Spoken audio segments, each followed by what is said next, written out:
Oh, okay. Power bars, power bars.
We are live.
Good morning, everyone. Good morning. This is your 1 minute warning. Andrew, Lawton, Cody, battle stations. We're ready to get to work. Thank you, everyone, for coming. Yeah, we pride ourselves in trying to stay on schedule, and other than starting a minute or two late, we will stay on schedule as we go. I guess we'll blame the slow start on Justin Trudeau and the snow. But I mean, I hate to complain too much about the snow because we've been paying for moisture for 30 years, so I hate to complain about that. So let's just blame the slow start on Justin. Anybody opposed to that? No. I think we're all in agreement. That's good. We like to start off with a prayer, and our main prayer master is. It's a slow going. He's driving from Red Deer, so I've asked Paul with 30 seconds notice to come up and pray for our activities over the next 2 days. So come on, Paul.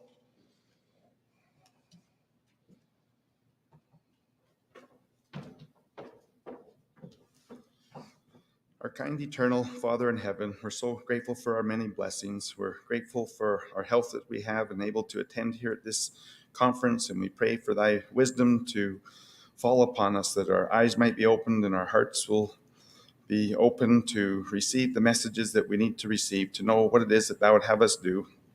We're grateful for those that have helped in the past, and ask for a blessing on Jermaine Bazile's family as the loss of his presence here, and for Kevin Abram and those that have been participating for years. We're so grateful for those who have come and shared their knowledge and wisdom with us, and we pray for kindness and love for one another, that we might be able to see the good in others, and that we might have respect for difference of opinions, and to be able to sit down and to study and to look at the issues, that we might understand that thou wants each and every one of us to enjoy our freedoms and the prosperity and the health which thou hast bestowed upon us. And we once again pray for thy spirit, for guidance and wisdom, and that thou will bless all the attendees and those who are traveling, that they'll attend here safely. We ask for these blessings in the name of thy Son, Jesus Christ. Amen. Thank you, Paul. I think most of you have been coming regularly. Remember Jermaine Belzile, and I think it was sometime in October that he had a stroke and passed away. So we certainly miss him. Bob Smith has been asking blessing, and whenever we think about asking the blessing, I'm always remembered of the old Jewish businessman in New York who was rushing a tender downtown was one of the biggest tenders of his life, and he got down to the office building. He was down to the last few minutes to get the tender in on time, and so anyway, he was driving, but he couldn't find a parking space for his Mercedes, so he went around the block again, and there was still no parking space. So he closed his eyes and he said, "Please God, just get me a parking space. This is the most important tender of my life, and if I get it, I'll give 10% of the money to the synagogue or whatever, and I'll be there at least once a week." You know what I mean? And anyway, around the block we went again, and still nothing. So he closed his eyes, said, please, God, like, get me a parking spot. And he said, if I get this tender, I'll give like 20% of the money to the synagogue, and I'll come to, church like at least twice a week. Nothing. And so anyway, he drives around the block again, and he stops. He's just desperate because there's only minutes left. And he said, please, God, like, find me a parking spot, and I'll give 30% of the tender to the church, and I'll come at least 3 times a week. And he opened his eyes, and there's a spot, and he just pulled in. He said, never mind, God, I found one myself. So let's, as we sort of meet some of these goals that Paul set for us on the weekend, let's remember that we're probably not finding all these solutions on our own. So let's keep that in mind. And this is, I'm not sure if this is our 11th or our 12th conference, but this is an interesting time. We started out when we had our first Freedom Conference in, I think it was 2014, and I think we've prided ourselves in trying to have a broad range of discussion. And I've been saying we're trying to facilitate an adult conversation about difficult and controversial issues. And I think to a large extent, we've been able to do that. But I have to say that I'm more concerned now. The Modern Miracle is our major sponsor, in fact, and Michael Binion, Cody Sione is right here, and thank you to the Modern Miracle for being our sponsor. And they're doing the same thing in the oil industry. They're trying to bring, or at least it's the Modern Miracle of Oil, and they're trying to bring the energy producers together to talk about, like our province and our industry and our country. And I admire them for the fact that they're very open to bringing all sides of the discussion together. And as you know, like the left mock our energy industry, particularly they mock Fort McMurray by calling it the tar sands. And quite frankly, if it was left up to the left, it still would be the tar sands. It was tar sands for, whatever it was, 2 or 4 or 5 million years, until some young entrepreneurs from somewhere in Canada, went to Fort McMurray with what I say, with their young wives and their old half-tons. Somehow they figured out how to get tar out of sand. And now it's one of the miracles of the modern world. But the people who built Fort McMurray, the people who have built Alberta, they weren't like-minded people. They weren't opposed to talking to other people. One of the speakers we're going to have tomorrow night is Joseph Burgo, he's a federal Conservative candidate. And when I went to university in the early 70s, one of the books we studied was Famine 1975. And it was just there was just no way around Famine 1975. And the reason Famine 1975 didn't happen was because of entrepreneurs like Joseph Burgo, who figured out how they literally can count the seeds they're putting in the ground anymore. It's absolutely unbelievable what the technology's done. And Michael Binion and his friends from the oil industry, they've done the same thing in Fort McMurray and all across, to do with fracking and all across the thing. But nevertheless, they weren't all like-minded people. They were all people who had a common goal of building a better industry or a better country or a better province, whatever it is. And one of the things that's concerned me over the last 2 or 3 weeks is the growing, I don't know if you'd call it division, or the growing impatience with each other. I've had more calls in the last 3 weeks than I've had in the last 10 or 12 conferences saying, well, I'm not coming if you're inviting him, and I'm not coming if you're inviting her, and I won't be there if you're going to have that person there. And I'm thinking, okay, we were trying to go there. All our political leaders talk about, let's have a big tent, let's be respectful of each other. Well, how can we be respectful of each other if we refuse to go in the same room with someone? So I guess my hope for the next 2 days is that we will try and, if you want to call it, raise the level of discussion, raise the level of respect, reduce the contention between each other, because clearly we aren't going to be going anywhere if we refuse to go in the room with someone we don't agree with. You know what I mean?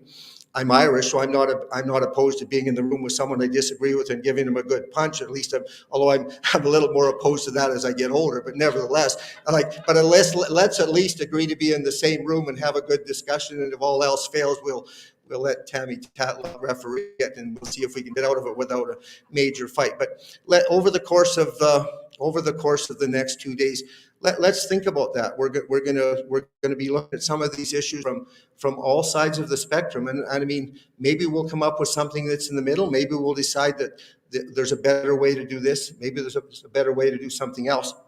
And one of the things I think that we're clearly battling is it's misinformation. And I think that if there's any good news coming out of COVID, is that people are increasingly realizing that there's been a lot of misinformation about COVID. I mean, I think, those of us who've been following our Freedom Group for the last 10 years, John's, climate discussion nexus, and a whole other people are trying to get the message out about climate. We've all generally come to to realize that we weren't really getting the truth on a lot of these issues. But I think what's happened in COVID has sort of accentuated how it's become clear to people how completely we're being misinformed. And my daughter was telling me about a book that our 11-year-old grandson just got done reading, and she said, had I known the ending to the book, I wouldn't have let him read it. But he brought a book home from the library the other day, and it's called The Boy Who Dared. And it was about a I don't know how old the boy was, 13 or 14 years old, maybe 15 or 16, I'm not just sure. But he lived in Germany in 1933. And he was watching what was happening, and it became increasingly clear to him that the people in charge weren't telling the truth. So anyway, he got a ham radio, and he started listening to BBC, and I guess that's the modern day equivalent of Andrew Lawton's True North, I guess, of getting the truth out, you know what I mean? But in any event, and I'd recommend doing that too, but in any event, he started listening to it, and he was more and more concerned about the information, so he got himself a typewriter, and he started typing up messages to people, and then him and his friends would drop them off in public places, just leave them to be read. But anyway, I'm not going to read you the whole book. I'm sure you'll be glad to hear that. But anyway, at the end of the book, the authorities had caught this fella, and they killed him. They took him out. I don't know if they shot him, but anyway, they killed him. And my grandson said to my daughter, he said, they killed him. And she said, well, it's just a story. It was a long time ago. And he said, well, he was just trying to tell people the truth. She said, well, yeah, but, it was quite a while ago. And he said, well, but he said, isn't that what Grandpa's trying to do? And I thought, yeah, it is sort of what we're trying to do. And, but I mean, hopefully none of us are in danger of being killed. But I'll just leave you, before I bring John Robson up, I'll just leave you with a Winston Churchill quote. And he said, if you don't fight when the winning is easy, you may well end up fighting when you know you can't win, but you'd sooner be dead than lose. So I would say right now we're a pretty comfortable group of people living in probably one of the best provinces in the world. And to me, we're fighting when the fighting is easy. You know what I mean? So let's all resolve over the next couple of days let's try and win this fight before we really do have to put our lives on the line. So thank you for being here. And now I'll turn you over to someone who actually has a prepared speech. So John, well, this is the first time we've seen John since COVID. So welcome to Alberta, John.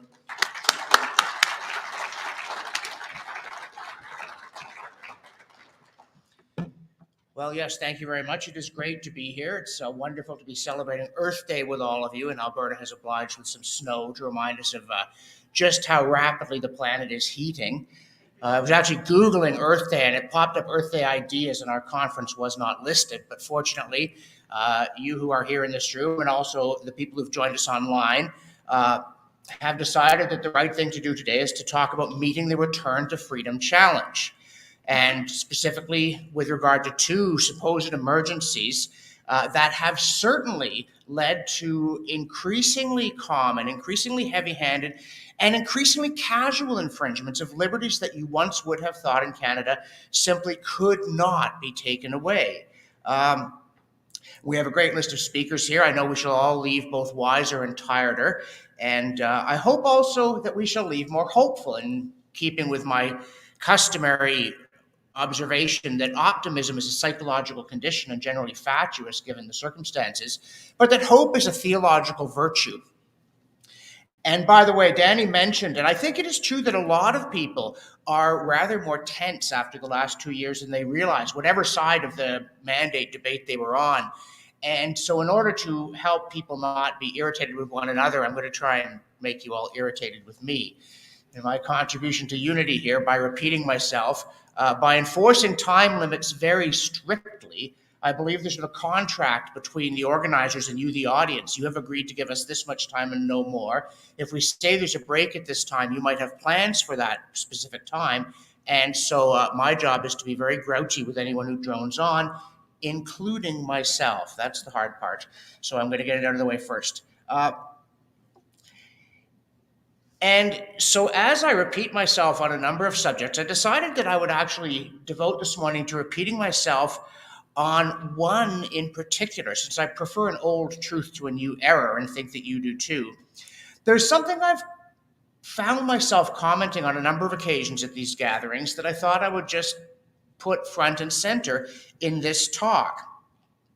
And it is an insight from Richard Weaver that ideas have consequences.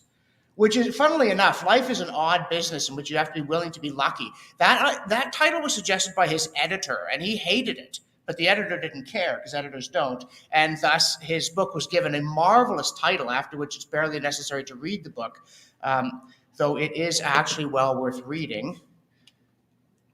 There we go. Ideas have consequences, and indeed they do. And the reason I decided to make this my focus is one big point with a large satellite like the Earth and the Moon. The big point is that if people are thinking about an issue wrong, then they're going to try and do the wrong thing, probably in the wrong way, and almost certainly make things worse the harder they try to make it better. And the satellite is, unfortunately, like most insights about how you could be a better person, like don't drone on, it doesn't just apply to other people. It's also us. And as we try to figure out what has gone wrong with freedom in this country and how to get it back, if we make the wrong diagnosis, we will make the wrong prescription, and this patient can't afford a lot more bad medicine. So what we're here to do is talk about ideas, what people do think about the way the world is, about COVID, about climate, what they should think instead, and how we are going to get them to stop thinking the thing they should not think and start thinking the thing that they do think. And because of that, and again, those of you who've been at previous conferences have heard me intervene somewhat irritably on this point, I am very much resistant to conspiracy theories. The idea that the people we are at odds with are up to something they're pretending they're not doing is, I think, a very dangerous misdiagnosis. And I'm going to talk about why that is. But my bottom line is that if you run into people who say things you don't agree with and do things you don't agree with, the odds are very strong that they think things you don't agree with. They don't secretly know you're right, but are determined to do you in anyway because they're just evil. The world doesn't work that way. And one thing I like about public policy, periodically when I'm arguing with people, someone will tell me, well, you know, if you studied some history, you wouldn't be such a fool. Yeah, to which my retort is, how do you think I got so stupid, right? I've done a lot of things in my life, and most of them involved reading history books, thousands and thousands of them, which perhaps isn't a boast, but it is a fact. And obviously, ideas have consequences. One is one of those that made a very deep impression on me. And one of the ideas, and I just wrote about this in the National Post, an idea that has enormous consequences is the one that dominates the thinking of our governments and particularly our courts these days. They have given up on the old idea that there's a natural law that humans can discover and obey, or fail to discover, or discover but disobey, but you can't change it. And it means that individuals have certain rights that are inherent and must be respected. And that idea has gradually given way over the last 150 years to the utilitarian idea that the greatest good of the greatest number should be what guides government. And that if somebody's right to free speech or freedom of association or something else that we would once have considered to be inherent, and many people would say God-given, should now be brushed aside if we see a way we think we could help a bunch of other people by doing it to them. We could take their stuff, we can shut them up, we can lock them away, things like that, because it's all for the greater good of the greater number. And that's a very dangerous idea, but it's not a plot. There's no secret. In my column in the National Post on Wednesday, I quoted our former Chief Justice, who went on at great length about this. It was absolutely hidden in plain sight that she thought it was her job to make you a better person, whether you liked it or not. And that's what we're up against. Now, speaking of books, when I was in graduate school, which now is an astonishingly long time ago, back when there were books, my roommate found this one for me. And he got it because he knew I would find it very abusing, because the author is not just a person who believes in one conspiracy theory. He's not just a person who believes in a lot of conspiracy theories. He thinks they're all one gigantic conspiracy. And it was amazing to see a reasonably powerful mind creating this extraordinarily bizarre and implausible construction. And at the very end of it, he said, if you're reading this book and you believe me, you're probably wondering why they haven't killed me yet. I don't know. I can only say that if you read that I died in an accident, don't believe it. And he didn't. But he had the whole thing. Everything but JFK was in there. The Priory of Sion, the Rosicrucians, the Masons, you name it. All the theories, and it was all one gigantic conspiracy. And as I say, he got it for me because he knew I was interested in ideas. My academic specialty was ideology, not in the old insult, right, that I'm Principal George Stubborn and he's an ideologue. But in this question of how people think about the world, how people develop these large worldviews that help them to make sense of things. And the part that's just is so infuriating is how somebody can hold to their opinion even after I've told them mine. You know, because you want to scream, right? It happens all the time. You're like, no, I just explained it how to you, right? You're wrong. And they're like, no, you're wrong. It's tempting to get mad and call them dirty or something. But when you look at history, the problem with Hitler wasn't that he was pretending to be a Nazi for some ulterior motive that he wasn't letting on. It's that he was a Nazi, and it was hidden in plain sight. It's right there in Mein Kampf, and everybody's like, oh, yeah, that's a silly book by a silly man. Why is he starting a war and carrying out a genocide? Like, well, read the book, right? He told you all about it. And also when I was in grad school, I came across this book by Joseph Stalin. I don't know if you knew that Stalin wrote books, but Stalin did write books.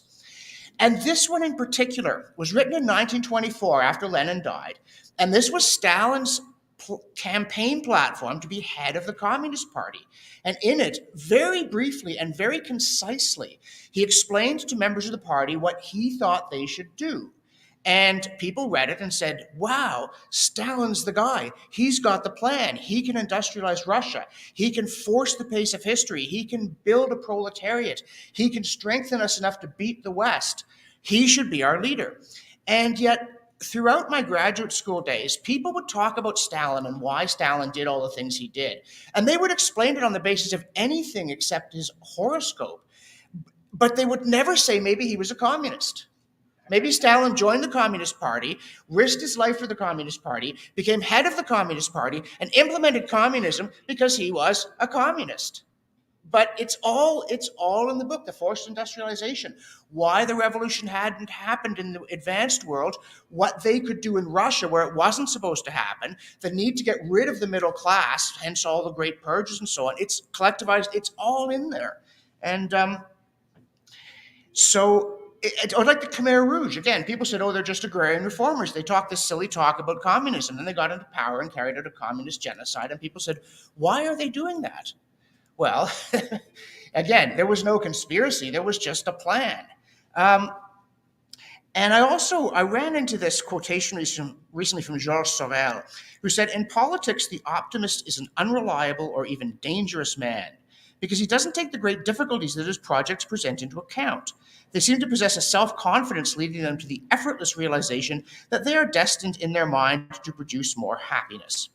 And again, there's Justin Trudeau for you, right? He's not sneaking around doing something. Justin Trudeau is an optimist. He thinks he can make your life better easily. He thinks he's wonderful, and he's going to do it.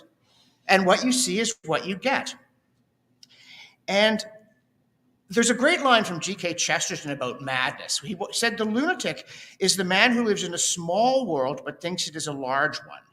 And I think that's a very important thing to bear in mind about how people think. There's a line from Jonathan Kay. Well, he quoted it, but it's from George Orwell. "One has to belong to the intelligentsia to believe things like that. No ordinary man could be such a fool." And, Orwell was an intellectual, but he was a dissident intellectual. He didn't think like other intellectuals. And he's talking about these crazy ideas that people have, the sort of things they're going around saying and doing that you're thinking, you've got to be kidding me. But he talks about the fact that they believe them, even though no ordinary man could be such a fool. So the people who are going on about climate alarmism and the need to shut down the oil industry and much more besides, they look outside and see the snow. They don't think, holy cow, I better think of a lie and think it up quick. They think, oh, look, more unusual weather proves I'm right. They really do, right? This is our problem. And our solution is to convince ordinary people that this stuff is rubbish. That's what we need to do. Again, Chesterton says, if great reasoners are often maniacal, it is equally true that maniacs are commonly great reasoners. The last thing that can be said of a lunatic is that his actions are causeless. And if you ever do read that book by Stalin, one of the things that's so chilling about it, Stalin had a reputation for being dull, and in some ways he was dull, although, of course, when he's, killing you and all your friends, it does give it a certain interest. But it's ruthlessly logical. Stalin is not ranting and raving. I mean, one reason I think Hitler wasn't taken all that seriously is that he does look like something out of a comic opera. If you saw pictures of Hitler and didn't know who he was, you'd think, that's ridiculous, this guy, and so on. It's maybe that's one reason he was underestimated. Stalin, on the other hand, was maybe underestimated because he was so dull, but maniacally logical. And again, Chesterton also said, which slide am I at here? Here we are. Everyone who's had the misfortune to talk with people in the heart or on the edge of a mental disorder knows that their most sinister quality is a horrible clarity of detail, a connecting of one thing with another in a map more elaborate than a maze. He is not hampered by a sense of humor or by charity or by the dumb certainties of experience. The madman is not the man who's lost his reason, the man who's lost everything except his reason. If a man says, for instance, that men have a conspiracy against him, you cannot dispute it, except by saying that all men deny that they are conspirators, which is exactly what conspirators would do. And so that's part of the danger of conspiracy theories. They too partake of this excessively elaborate reasoning. And I cannot count on the climate discussion nexus the number of people who say, well, do you know what they're saying at the WEF? There's this plot coming out of Davos. They're all up to this thing. And it was like, yeah, I know they have these big public meetings and tell you this is what we're going to do, right? They don't hide the fact that they're part of this. They're like, yeah, Davos, it's where we should go. That's what's happening, man. And so it's not that they're not doing it. It's not that it's not a problem. It's that it's not a conspiracy. And people say, oh, I found out what's happening at Davos. It's like, yeah, you and, the world press. By the way, all of this comes from a magazine, this Chesterton stuff, which you should read in your spare time. There's actually a whole magazine devoted to G.K. Chesterton. Well, there's several. And the amazing thing is, after 20 years of reading it, I still come across quotations where I'm thinking, how could I not have thought of this thing in this form? As soon as Chesterton says it, and he said it 100 years ago, it's like, well, that's it. That's the last word. But then you have to go quoting it at people. But we need to make sure, again, that when he's talking about things, he's not talking about us, including madmen are always serious. They go mad from lack of humor.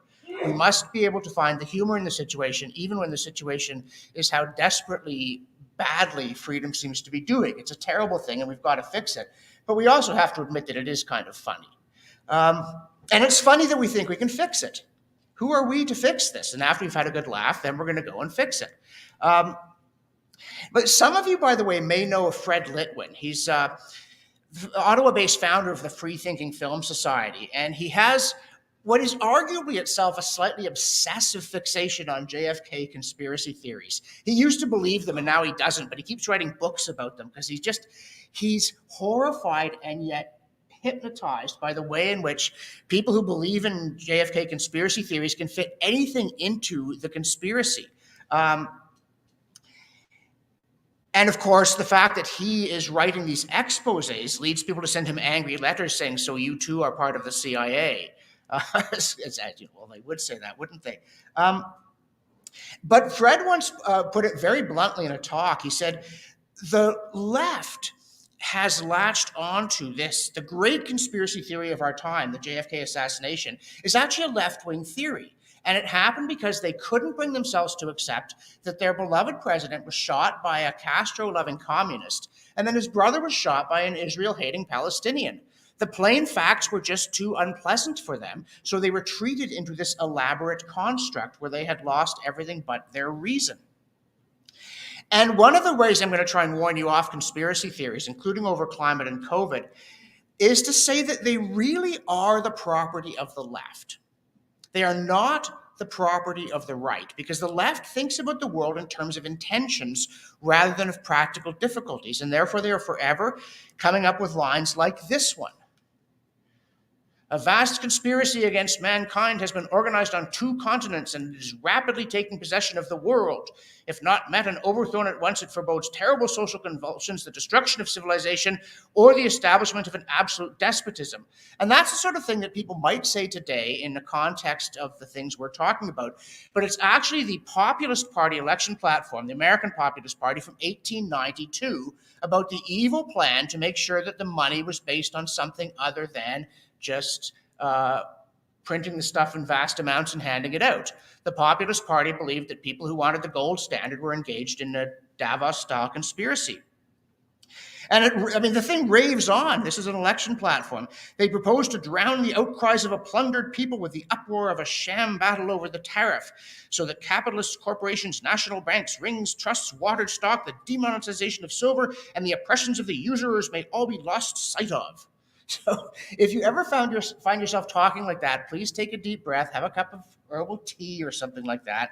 And once you've done that, pick up one of the books that I recommended in my very first pre-COVID virtual participation in one of Danny's events. It's Thomas Sowell's book, A Conflict of Visions. And it's a very nice, brief, comprehensive look at why left and right disagree. On why, if there's somebody you don't agree with about climate change, and then you start talking about some unrelated issue, like the minimum wage, you'll almost certainly find yourself disagreeing. And although Sowell says much in the book that I commend to you, the main point to me is the difference between people who think that what's important in the world is knowing what you're doing, and people who think that what's important is knowing what you want.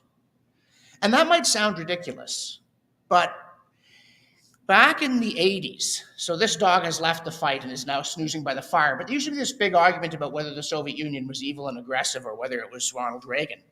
And back in those days, there were 2 battling bumper stickers that summed the whole thing up in 6 words, because people like me had peace through strength on their bumpers, and people who weren't like me had visualize world peace. And visualize world peace is about intentions. It's not about how you get there. It's not a practical plan. It's just like, hey, let's all love one another. Whereas on the right, we were saying, this is the way, build more weapons, right? It's a method, peace through strength. And it is astonishing the extent to which arguments over what should be done in the world founder. Because as soon as you object to something, you say, I don't think the minimum wage will really help the poor, people will attack you for wanting there to be poverty. It's almost like a short circuit, right? You just zap. You hate the poor. If you don't like critical race theory, you hate non-whites. Immediately, your motives are dragged on stage, smeared in tar, covered in feathers, and set alight. And it's very hard to deal with that, because if you deny it, of course, that just proves you're a monster. Now you're lying as well. And this isn't productive of discussion and an exchange of views. But what if it's true anyway, that there's a lot of people out there, including, for instance, the Prime Minister of Canada, and then many, many people who vote for him and his party, who really think that as long as we want good stuff, it's pretty much bound to happen? Well, it's going to change the way you try to argue with them. It may not really help a whole lot because, again, they may be ideologues who hold on to their opinion even after hearing yours. But it would explain why there's so much shout and so little communication, that we are not talking about the same thing in the same way. And I would submit that those of you who would call yourselves conservatives, and in this room that's probably a pretty large share, though I won't ask for a show of hands in case I'm wrong. I don't have time to deal with that. Is that you think that the natural condition of the world is violence and want. And that when you find a place where people have enough to eat, when you find a place where armies are not marauding and burning houses and mistreating people, you say to yourself, wow, how was that island of decency created in a sea of trouble? Whereas people on the left tend to have the opposite view and think it is normal for people to live in harmony with abundance. And whenever something goes wrong, they think, who caused that? Who was out there deliberately making that happen for some sinister motive that they are hiding? And that, to my way of thinking, is why the left is the natural home of conspiracy theories. Again, you can't count the number of comments on our website about, oh, you're in the pay of the oil companies. Which, whatever else it may be, other than anybody who knows the oil companies can please ask them to send the check, because at the moment we're kind of making do by begging for money from you folks.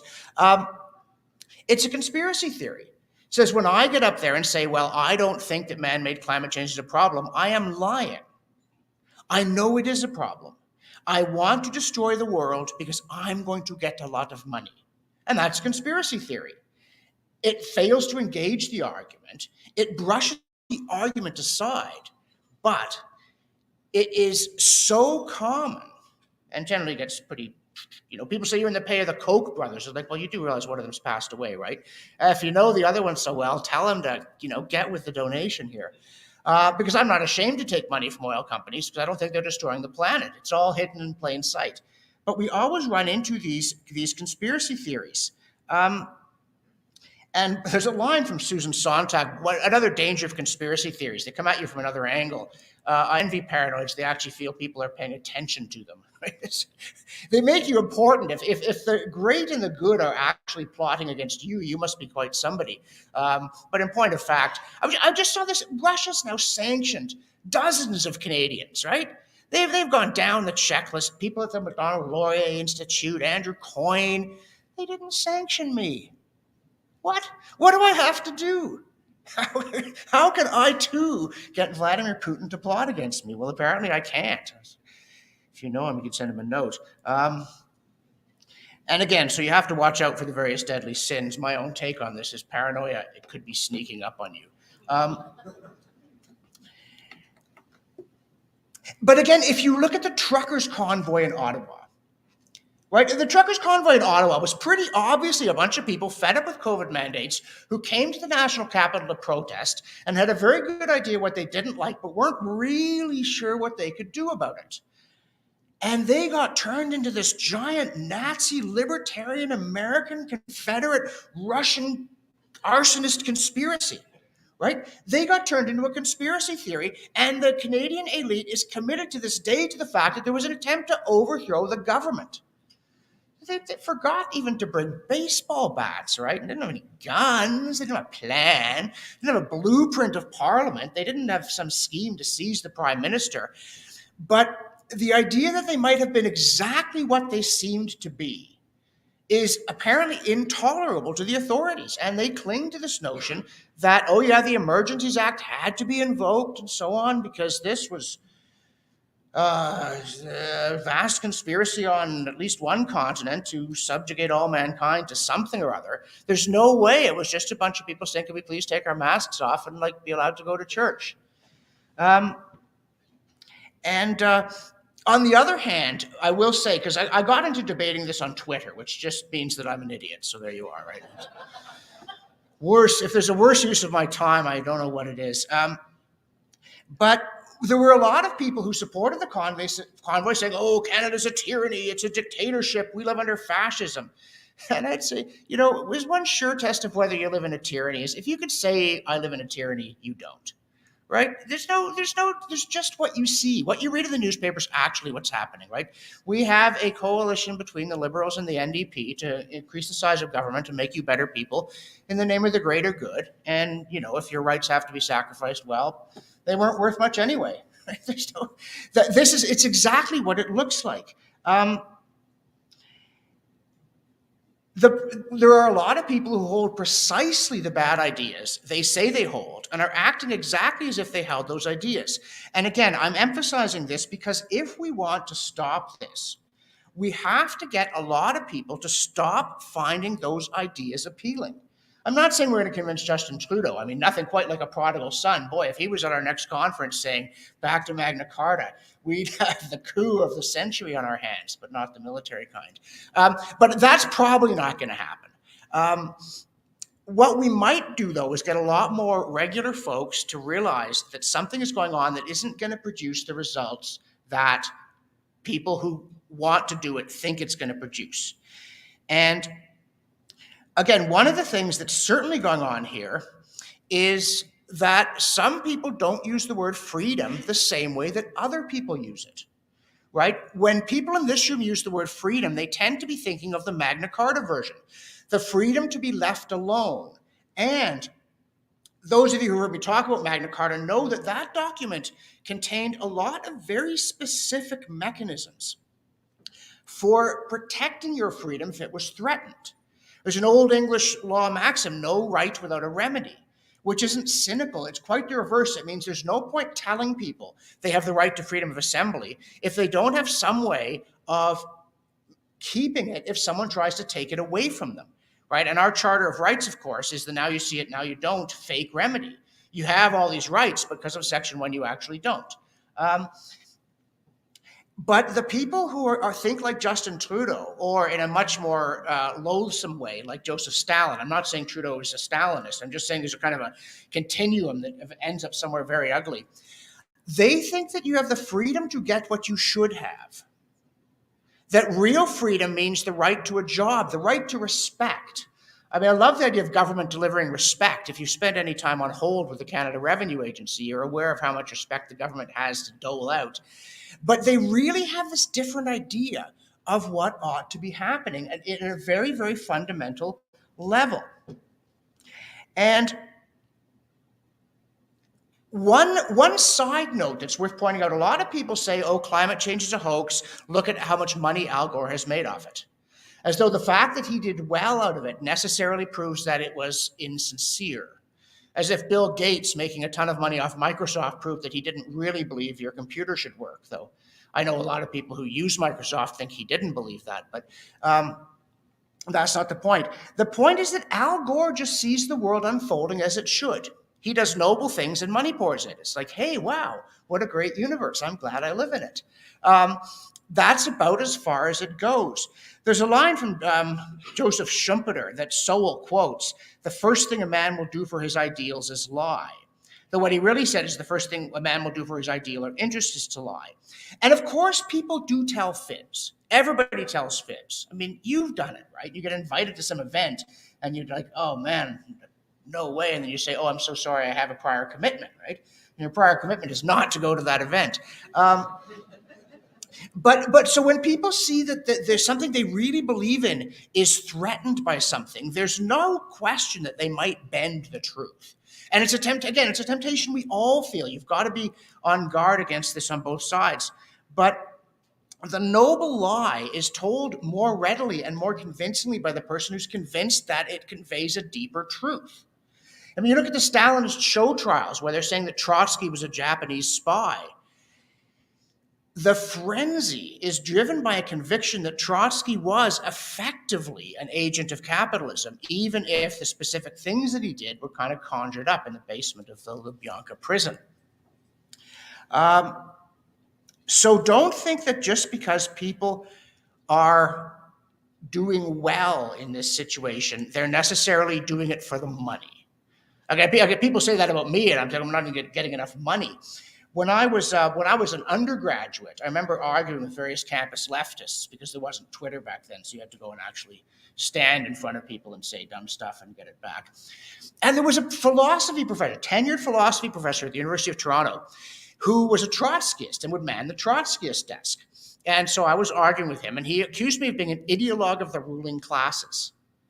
And I thought, first of all, I would get that on a T-shirt if I could afford to. But secondly, you're the one with tenure and a six-figure salary at a publicly funded university.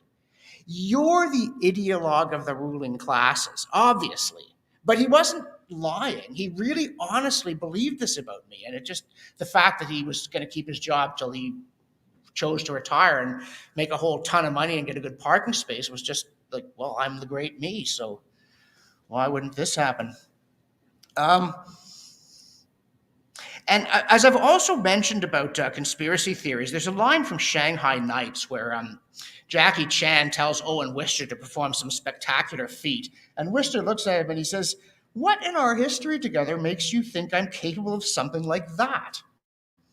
And again, when you look at Justin Trudeau and his manifest accomplishments, his wit, his erudition, and all the stellar qualities he possesses, would you really pick him to carry out a conspiracy, to do something incredibly clever involving thousands of people on multiple continents and hide all the loose ends?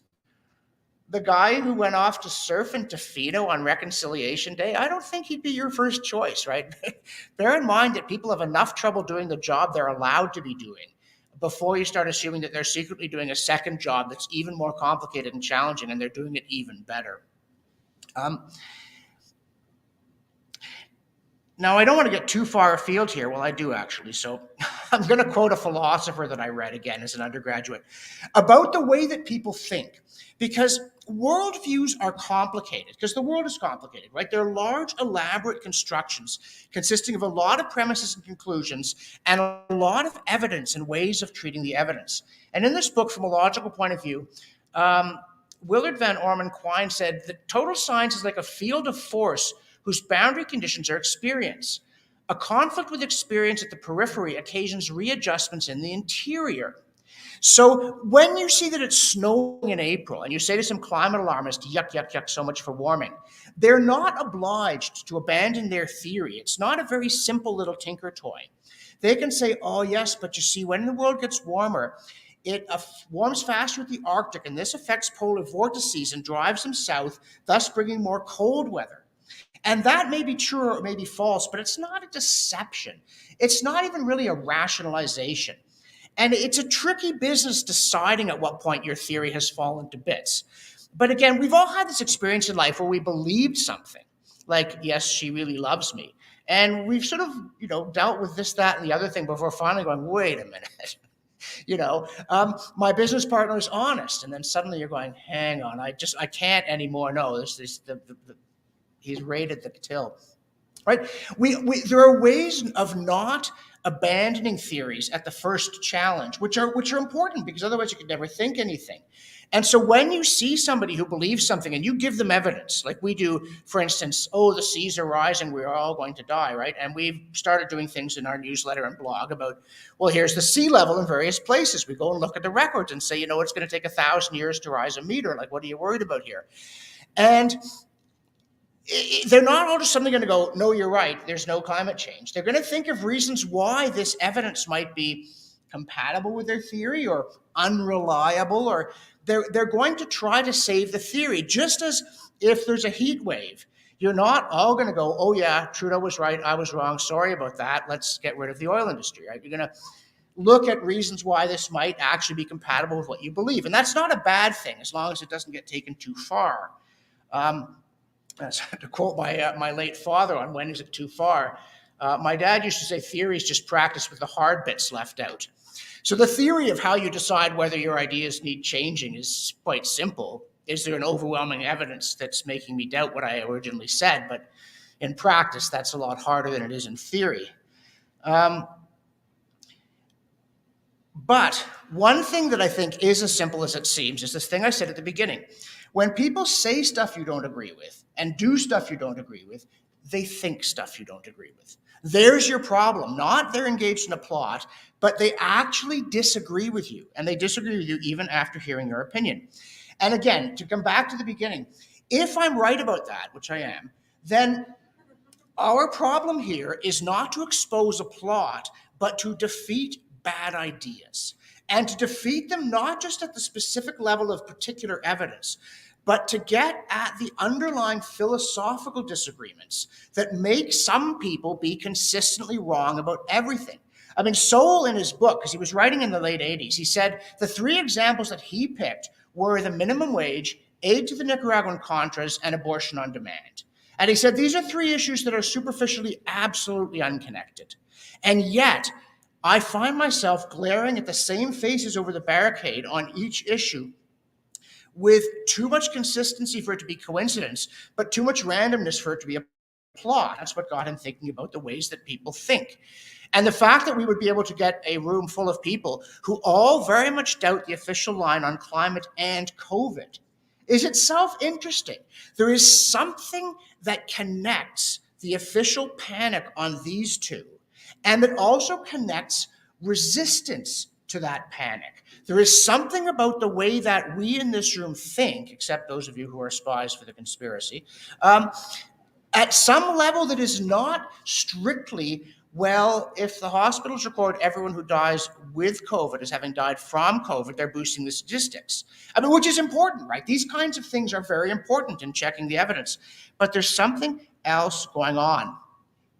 And by the way, in Suicide of the West, James Burnham, that's where I got that Georges Sorel quotation. Burnham says, there are a lot of conspiracy theories about why the United States entered both world wars. The First World War, the left had all these conspiracies involving the merchants of death, people selling arms and international bankers and British intelligence. And then in World War II, a lot of right-wing conspiracy theories about globalists and also British intelligence. Apparently British intelligence was there in all of these.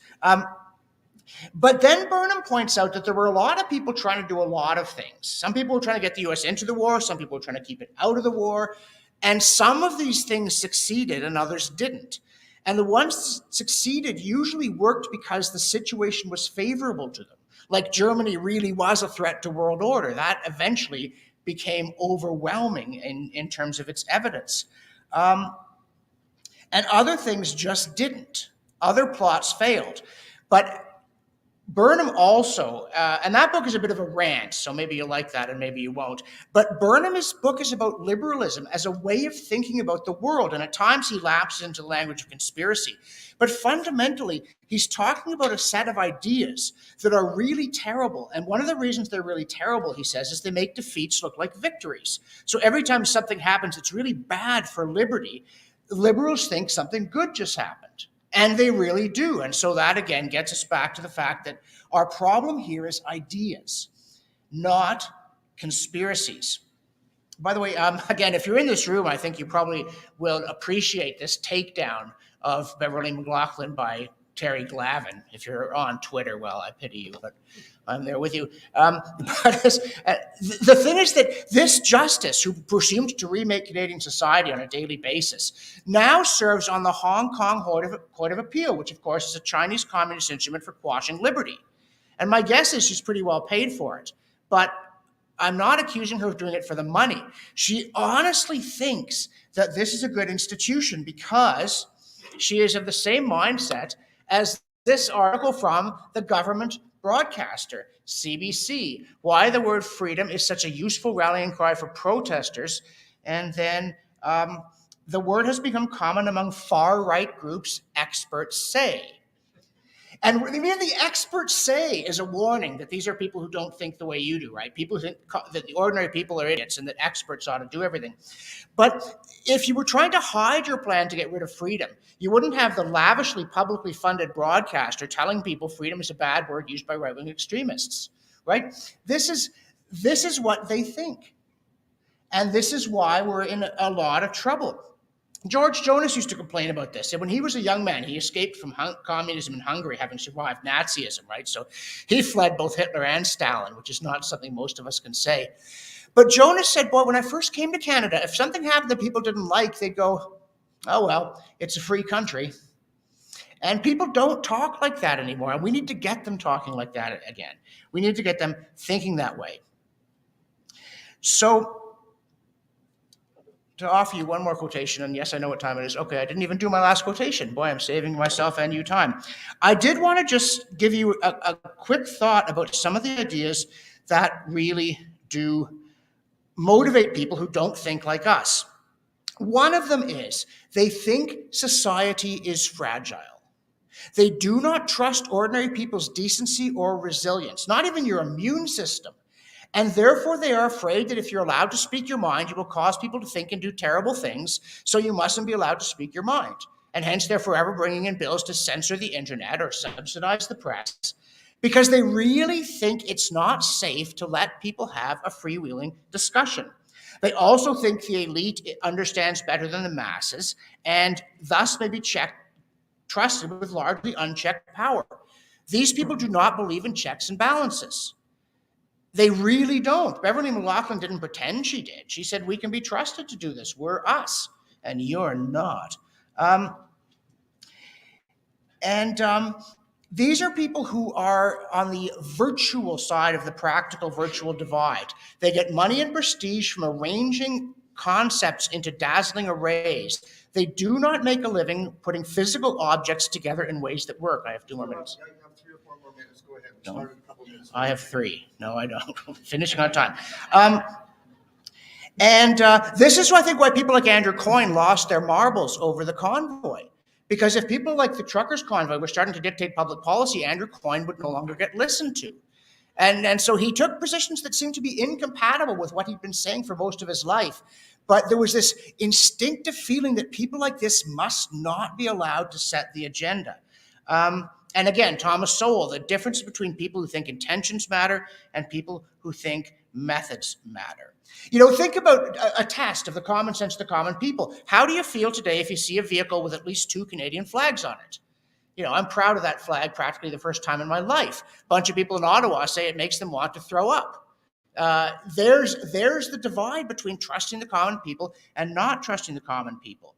And finally, liberals are optimistic. They have great visions of what can be done if they are in charge, but they are not hopeful. They do not have this sense that somehow there is something in the universe that tends to make things come out right if we trust in God and take care of the immediate problem in front of us in a way that makes sense. So that is my long, impassioned plea for the rest of the conference to deal with this problem as a conflict of visions over how the world works, with particular reference to climate, COVID, and the third C, the Constitution. Those rights that we have enjoyed in the English-speaking world, not everybody, and that was a problem, but those who were inside the circle have enjoyed in reasonably robust form since Magna Carta. And our view of the world, what we need to make the dominant view again in this country, is that Canada is rightly the true north, strong and free. That we can trust the average person exposed to a free exchange of ideas to come up with a sensible and decent solution. That we can trust the evidence of our senses when it comes to the weather, that we can have faith in common sense when it comes to disease prevention, and that we must have a constitutional order that secures the right of people to speak their minds and to get together in order to either discuss policy or do whatever else it is that they think is important to the good life, including, of course, worshiping the Creator in the manner of their choosing. And at the bottom of it all, please, throughout the conference, remember, ideas have consequences. Thank you.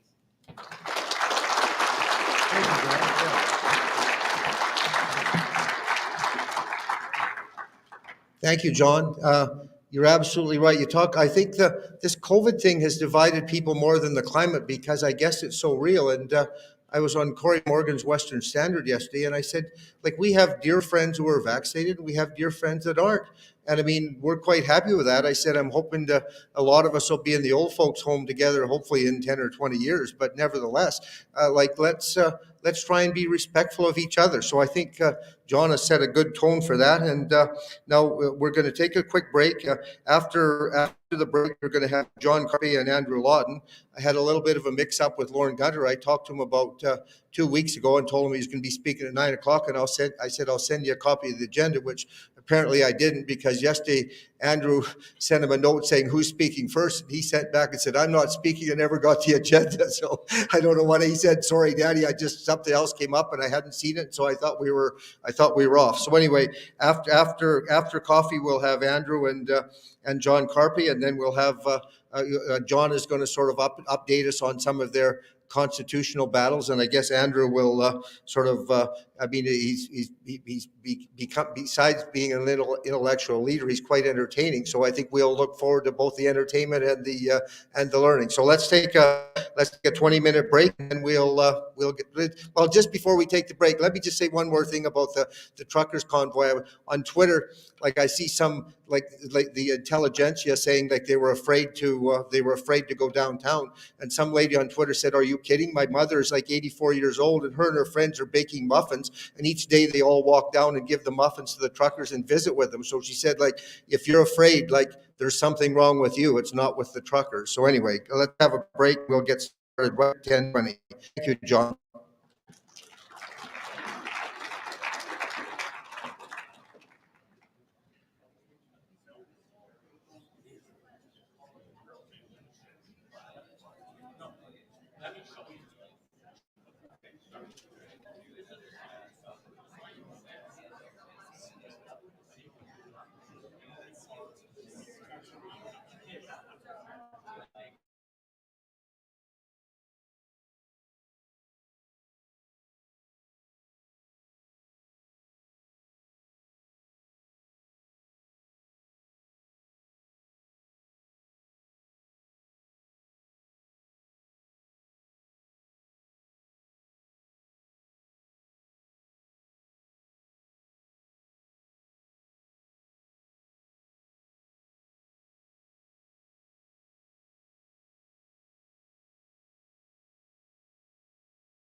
John Carpay just called and he's running a little bit late. It's global warming has got him running behind schedule. And so, anyway, okay, folks, Ron Voss, the last person sitting down is buying the first round at our happy hour tonight. So I'm giving you a little bit of warning, save you a few bucks later on. Here we go.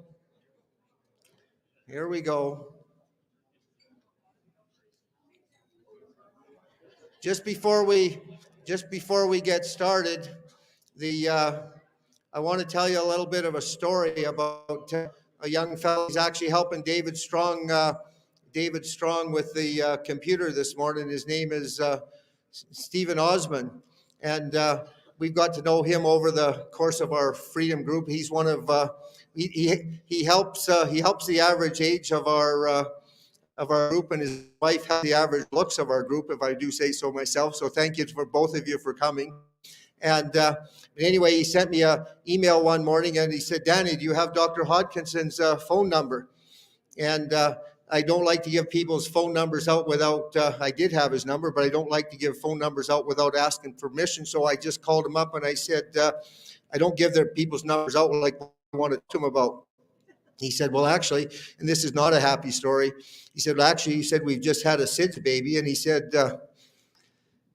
like, besides everything else, he said, the hospital wants to call it a COVID death. And he said, like, besides the misery that obviously that they were experiencing, he said, we do not want to call it a COVID death. And I said, well, here's Roger's phone number. You can just phone him and talk to him about that. But the end of that story was, before it was over, Dr. Hodkinson and him were on the phone with the chief medical officer, and Dr. Hodkinson can probably tell you at the break what he actually told the medical officer. But basically what he told him was like, if you call this a COVID death, like, we will not rest until, I don't know if we're going to pull out your fingernails or what we're going to do there, Roger. But anyway, Roger's right here. Stand up and say hello to our crowd, Roger. This is Roger Hodkin.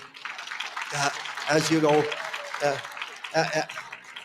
know, Roger spoke last fall. Since then, do you have any idea how many people you've spoken to? Like, it would be tens of thousands of people. He and Dennis Modry and some of the others have been traveling the province, getting out, trying to educate people about the mess that we're in, and quite frankly, I guess how much the misinformation has been compounding mess. But besides the fact that he's been speaking, that Dr. Hodkinson has been speaking at literally hundreds of town halls, he's actually helping people with their personal problems behind the scene, which is probably every bit as important, certainly to the people that he's helping. So anyway, with that, as I said, John Carpay's been delayed by global warming, and so we're going to start with Andrew Lawton. So Andrew, here we are.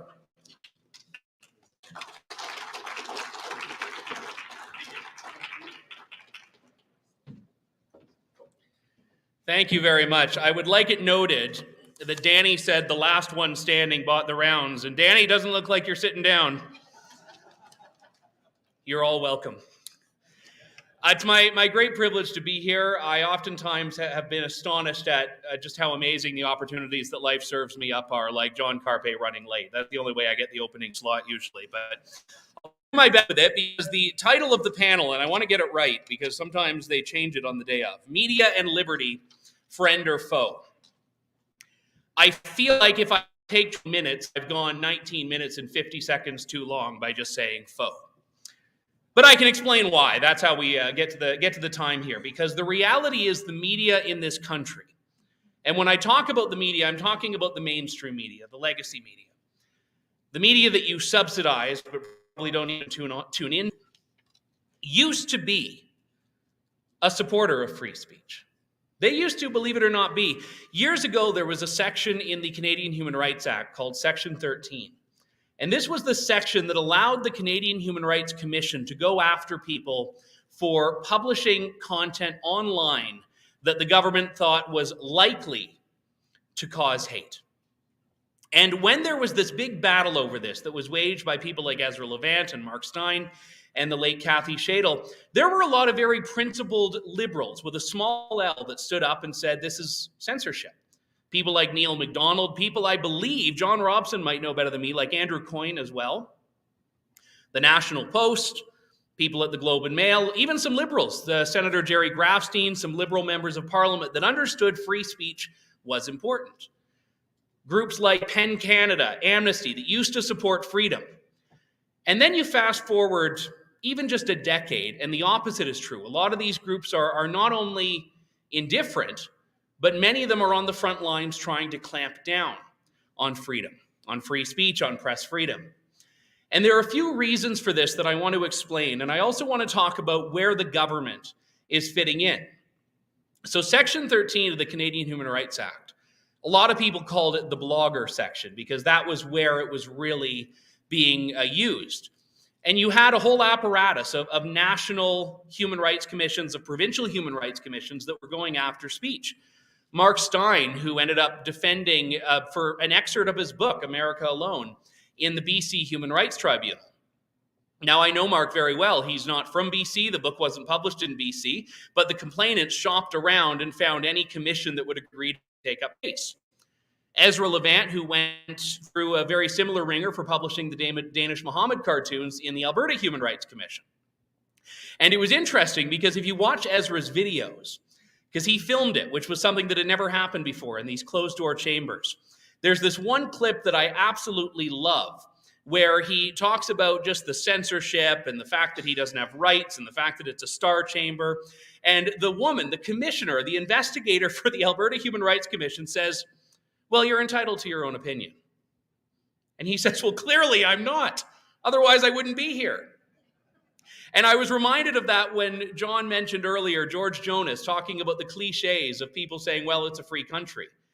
And there was a talk that Mark Stein gave to the Justice Center for Constitutional Freedom's George Jonas Awards a few years ago, where he talked about how those cliches and the disappearance of them are very relevant in society, when things that we used to just be able to say without thinking of it, like, well, it's a free country, or you're entitled to your own opinion, are no longer true. So we fast forward to today. Section 13 is gone. A conservative private members bill introduced by Brian Storseth got rid of that. It was cheered as a victory for free speech. Well, the Liberals didn't like that. They're trying to bring it back. They tried to bring it back in the previous Parliament, and they're trying to bring it back again now. And they did months and months and months of investigating in the Standing Committee for Justice and Human Rights about this. They brought dozens and dozens and dozens of so-called experts to talk about what to do about online hate. We'll talk about what that means, which is basically whatever they want it to mean, but we'll get to that in a moment. Dozens and dozens of experts, and being the glutton for punishment that I am, I listened to most of these. I read through the transcripts of a lot of them, and I was astonished, albeit maybe that's the bad choice of words. I was saddened to be right at how so few of those experts actually stood up and supported freedom. Mark Stein, John Robson, Lindsay Shepherd, they were very lonely when they appeared as one panel talking about the importance of resisting this. There were a couple of other people that were called on to testify, like the Justice Center for Constitutional Freedoms, the Christian Legal Fellowship, but the vast majority, I think it was something like 95% of the people that were called to testify before this government committee were all saying we need more censorship, including commissioners and former commissioners of the human rights commissions who stand to benefit from the power of having that. I want to read a couple of these lines. The Canadian Human Rights Commissioner, when you think of human rights, you think of free speech. I do anyway. Said there is a clear and present danger. Now, the commissioner wasn't talking about the threat to free speech. The commissioner was talking about unrestricted speech. Unrestricted speech poses a clear and present danger in need of government censorship. Saskatchewan's Chief Human Rights Commissioner, David Arnott, who is now a Liberal senator, said that Canada has no democratic tradition of unbridled free speech. Now, I might say that as a complaint. He was saying it as something to celebrate. And he went on to say there is greater harm that flows from unfettered speech. We've seen a lot of this come up in the last couple of weeks with Elon Musk's attempts to buy Twitter. And there was a great line in the Washington Post, which I read so you don't have to. Quote, To truly have free speech today, you need moderation. Hang on. Now, sometimes I'm not the sharpest knife in the drawer, but I'm reading that and I'm like, okay, wait. So the way we get to more free speech is by having less free speech. All right, let's say that's true. And there's a big if there. These people do not believe, or at the very least, they will not admit that what they're doing is trampling freedom. They have tried to concoct an argument where they are actually the safeguards of freedom. They are the ones defending it, protecting it. And if you read through some of the rhetoric about this, the way they justify it is by saying things like, well, only if you censor do marginalized people have the freedom to speak their minds. And these are the people who say, despite not believing in the free market, that cancel culture is good because, well, that's just the free market at work. So they very much shift what it is that they advocate. And all of a sudden, anyone who's commenting on Twitter all day, people like Andrew Coyne, who I think his columns are just, what did I tweet about today? Let's just copy and paste it into a Word document. People that spend all their days on Twitter don't seem to be concerned about the ability for the government to stop what you can say online being unrestricted by the state. So what changed? Well, a big part of what changed is that all of a sudden, journalists do not work in the private sector. They're beholden to the government. Even the ones that aren't personally, ideologically beholden to the government are working for outlets that are. When the Leaders' Debates Commission in 2019 banned True North and Rebel from covering the official leaders' debates, they said it was because we were engaged in advocacy, which, of course, the CBC and Toronto Star aren't. And one of the pieces of evidence we put forward in our court case, which we were successful at, was the Toronto Star's website, which said part of its mandate was advocating for social and economic justice. I'm reminded of a line from the late Kathy Shadle, who I mentioned a few moments ago. Anytime someone tried to point out hypocrisy, she would say, you're missing the point. It's liberals. It's different when we do it. And there's a truth to that. Conservatives try to engage, and people on the right in general try to engage in these things with logic. We try to say, but it's censorship. So it's different when they do it. Same as the right to protest with the Freedom Convoy. Well, all of a sudden, all your blockades for the environment, why are those fine but not against vaccine mandates? Well, it's different when they do it. And that's the reason that the Canadian press, the Parliamentary Press Gallery, a lot of the journalism associations are so unconcerned by censorship, because they know that they will actually be the beneficiaries of it, not the victims of it. And that's something that is not a conspiracy. It's a statement of fact, because these things disproportionately target the right. And people get drawn into this debate about free speech, where they only want to talk about the most heinous expressions of speech and say, well, you must support X.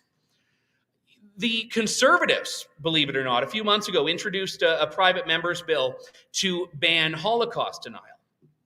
Now, I find Holocaust denial abhorrent. I think it's terrible. I think it's unconscionable. I don't think it's a crime, in the sense that I don't think any speech should be criminalized unless you're talking about direct threats. But again, that's a very different category. The Liberals like that idea, so they decided to slip it in the budget. Now, what Holocaust denial has to do with the budget, I have no idea, still to this day, but the Liberals decided they wanted to do it. And it's perfect for the Liberals, because what's their favorite pastime? Calling everyone that disagrees with them Nazis. So if anyone opposes it, to take the principled stand for free speech, they're not going to say, well, yeah, you're right. They're going to say, oh, you must be a Holocaust denier. Years ago, this came up on my show, a very similar topic, and I mentioned that it should be legal, not justifiable, not supportable, not morally defensible, but it should be legal to engage in these forms of expression and to even have a debate about them.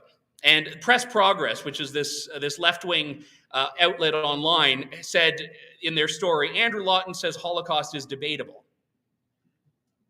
Not exactly, unless you're taking the literal view that things should be subject to debate in a free society. That people in the media, people in the private sphere should be free to engage and free to debate as they see fit. And interestingly enough, when we talk about freedom of the press, people who haven't read the Charter of Rights and Freedoms, for all its faults, might not know this, but freedom of the press is not a category in and of itself. Freedom of the press is part of freedom of expression, which means a journalist's right to free speech is not a separate category from yours.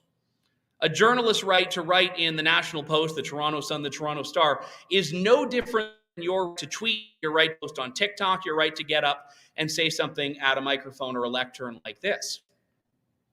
The mainstream media doesn't like that. They think that their rights exist in a special category. They think that their rights are better than yours, which is why they're so resistant to independent media and alternative media, because they're protecting and trying to hold on to this market share. So I go back to the Liberals with what in the previous Parliament was called Bill C-36, which was their attempt to bring back Section 13 of the Canadian Human Rights Act. And they haven't yet reintroduced it in this Parliament, but they've promised it's coming. They've also promised something called a Digital Safety Commission or Digital Security Commission. And this is going to be even worse, because it's not just the Canadian Human Rights Commission that's going to go after Joe from Canmore and say, well, I don't like that thing you tweeted. This is going to make it so that social media companies will be fined if they don't delete content that the government says qualifies as hate speech. Now, I have a lot of criticism for big tech companies, but the only thing worse than big tech censorship is state censorship. And what's happening now in Canada is the state is deputizing big tech companies to be state censors. And suppose you post something on Facebook or Twitter that gets deleted. Who's your grievance with? Is your grievance with the company? Is your grievance with the government? Can you take the government to court? Can you take the social media company to court? We've already seen how government has indemnified companies from liability on this, and a big part of it is with state-mandated censorship. And if you are a Facebook or a Twitter, what's the easy course of action? To die on the Hill, or to just say, we don't want to deal with the Canadian bureaucrats, so we're just going to zap the content. You've misgendered Jessica Yaniv, we're just going to zap the content. You've said something about vaccines we don't like, we're going to zap the content. You've said something about some religion that we don't like, we're just going to zap the content. And all of a sudden, you don't have a free space. The tech companies are blaming the government's blaming the tech companies, and it's individuals that want to speak out whose rights are obliterated in this with no recourse. To go back to Magna Carta, the right of the remedy. And you expand this and look at other things that are taking place right now that are all interconnected.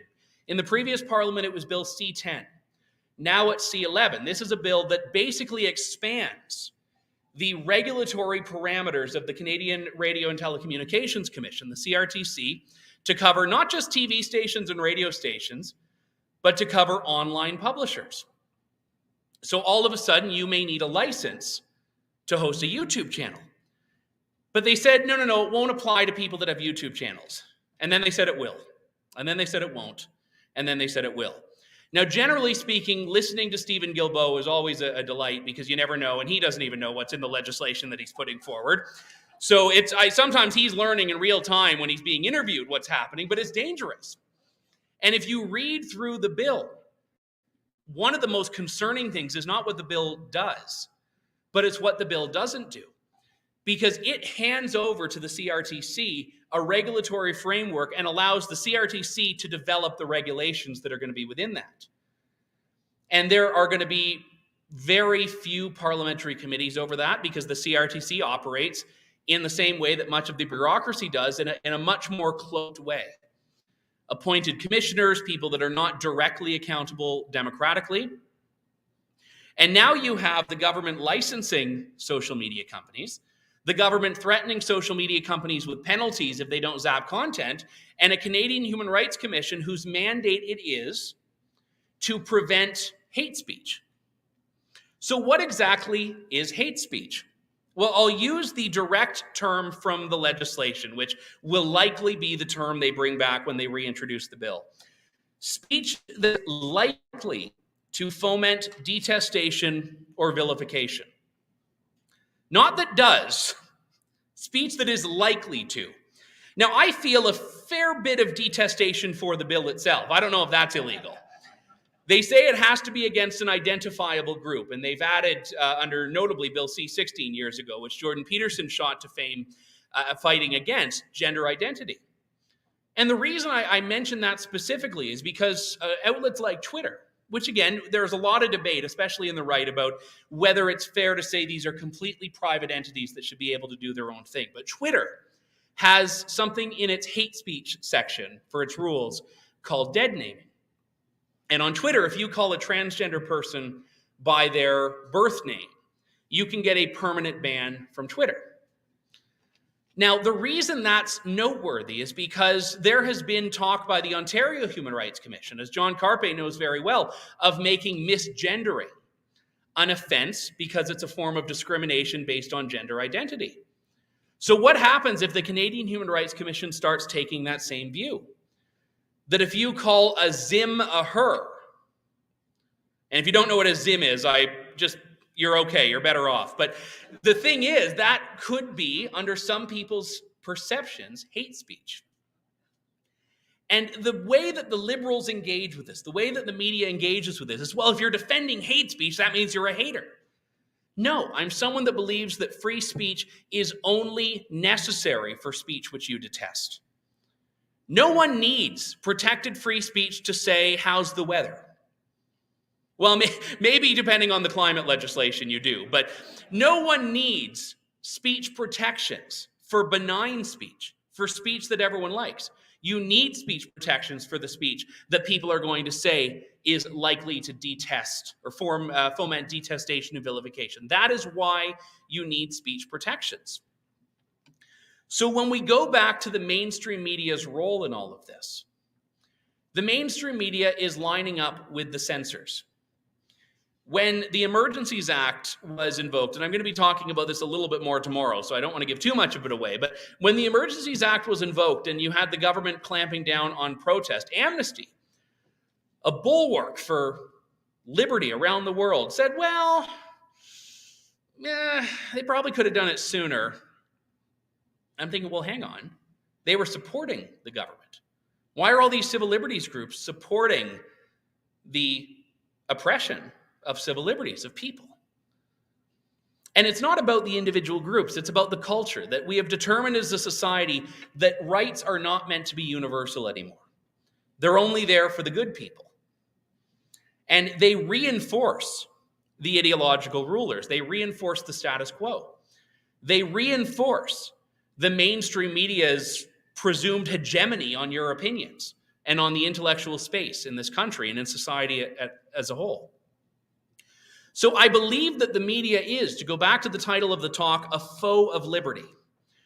And I would caution you in hearing that it's not generalizing all reporters. There are some individual people that very much are against this, people that do still have the principled view that free speech is important. People that do understand that, yes, their right to free speech is paramount, even if they don't agree with everyone else. I mean, one notable example, not in Canada, is J.K. Rowling, who's been a tremendous advocate for this belief that biological sex exists. And when she started speaking out on this years ago, I had this fear that every day when I logged onto Twitter, I would see a groveling apology from her. Because it's very difficult, no matter how rich you are, no matter how successful you are, to go up against the mob. I just assumed one day I was going to log on and I was going to see it, and I haven't to this day. And she's doubled down and tripled down and quadrupled down. Yeah, very much so. And you may say, well, I don't have J.K. Rowling's money. Maybe you do. If so, True North would love to talk to you. But the point is, anyone has the power to stand up. The way you combat censorship is by not letting yourself be self-censored. The way you combat, because again, when you get fined, which some of you may, which I may be, at least that way you're going to be taking a stand. The biggest threat to censorship is when the self-censorship that becomes so easy in the era of cancel culture becomes the norm, and you never even try to say it. You never even try to speak up. What would have happened if the truckers said, we're likely to have the state throw everything they've got at us. We don't want to go there. Think of how much further back we'd be as a country. Think of how people didn't even want to donate to things that had nothing to do with the convoy because they were nervous about what would happen to their bank accounts. You have a power, if you're the state, in people fearing you're going to do something, even if you don't do it. My view is make them do it. If you want to censor me, come at me.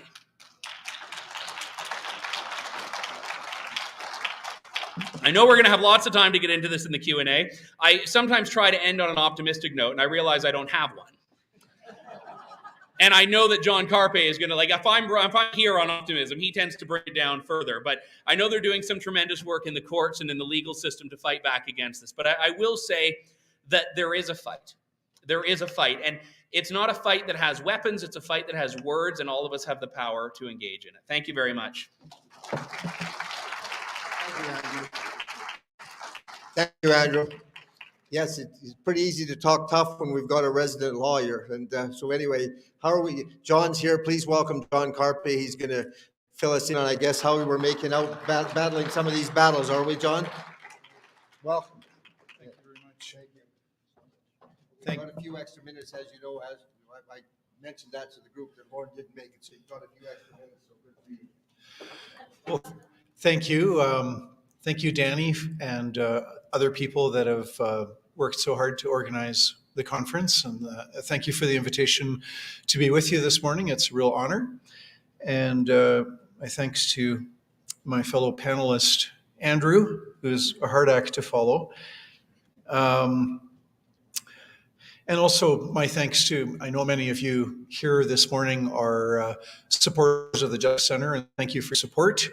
It's the individual donations that make up, voluntary donations from individuals and some foundations and businesses make up 100% of our revenues.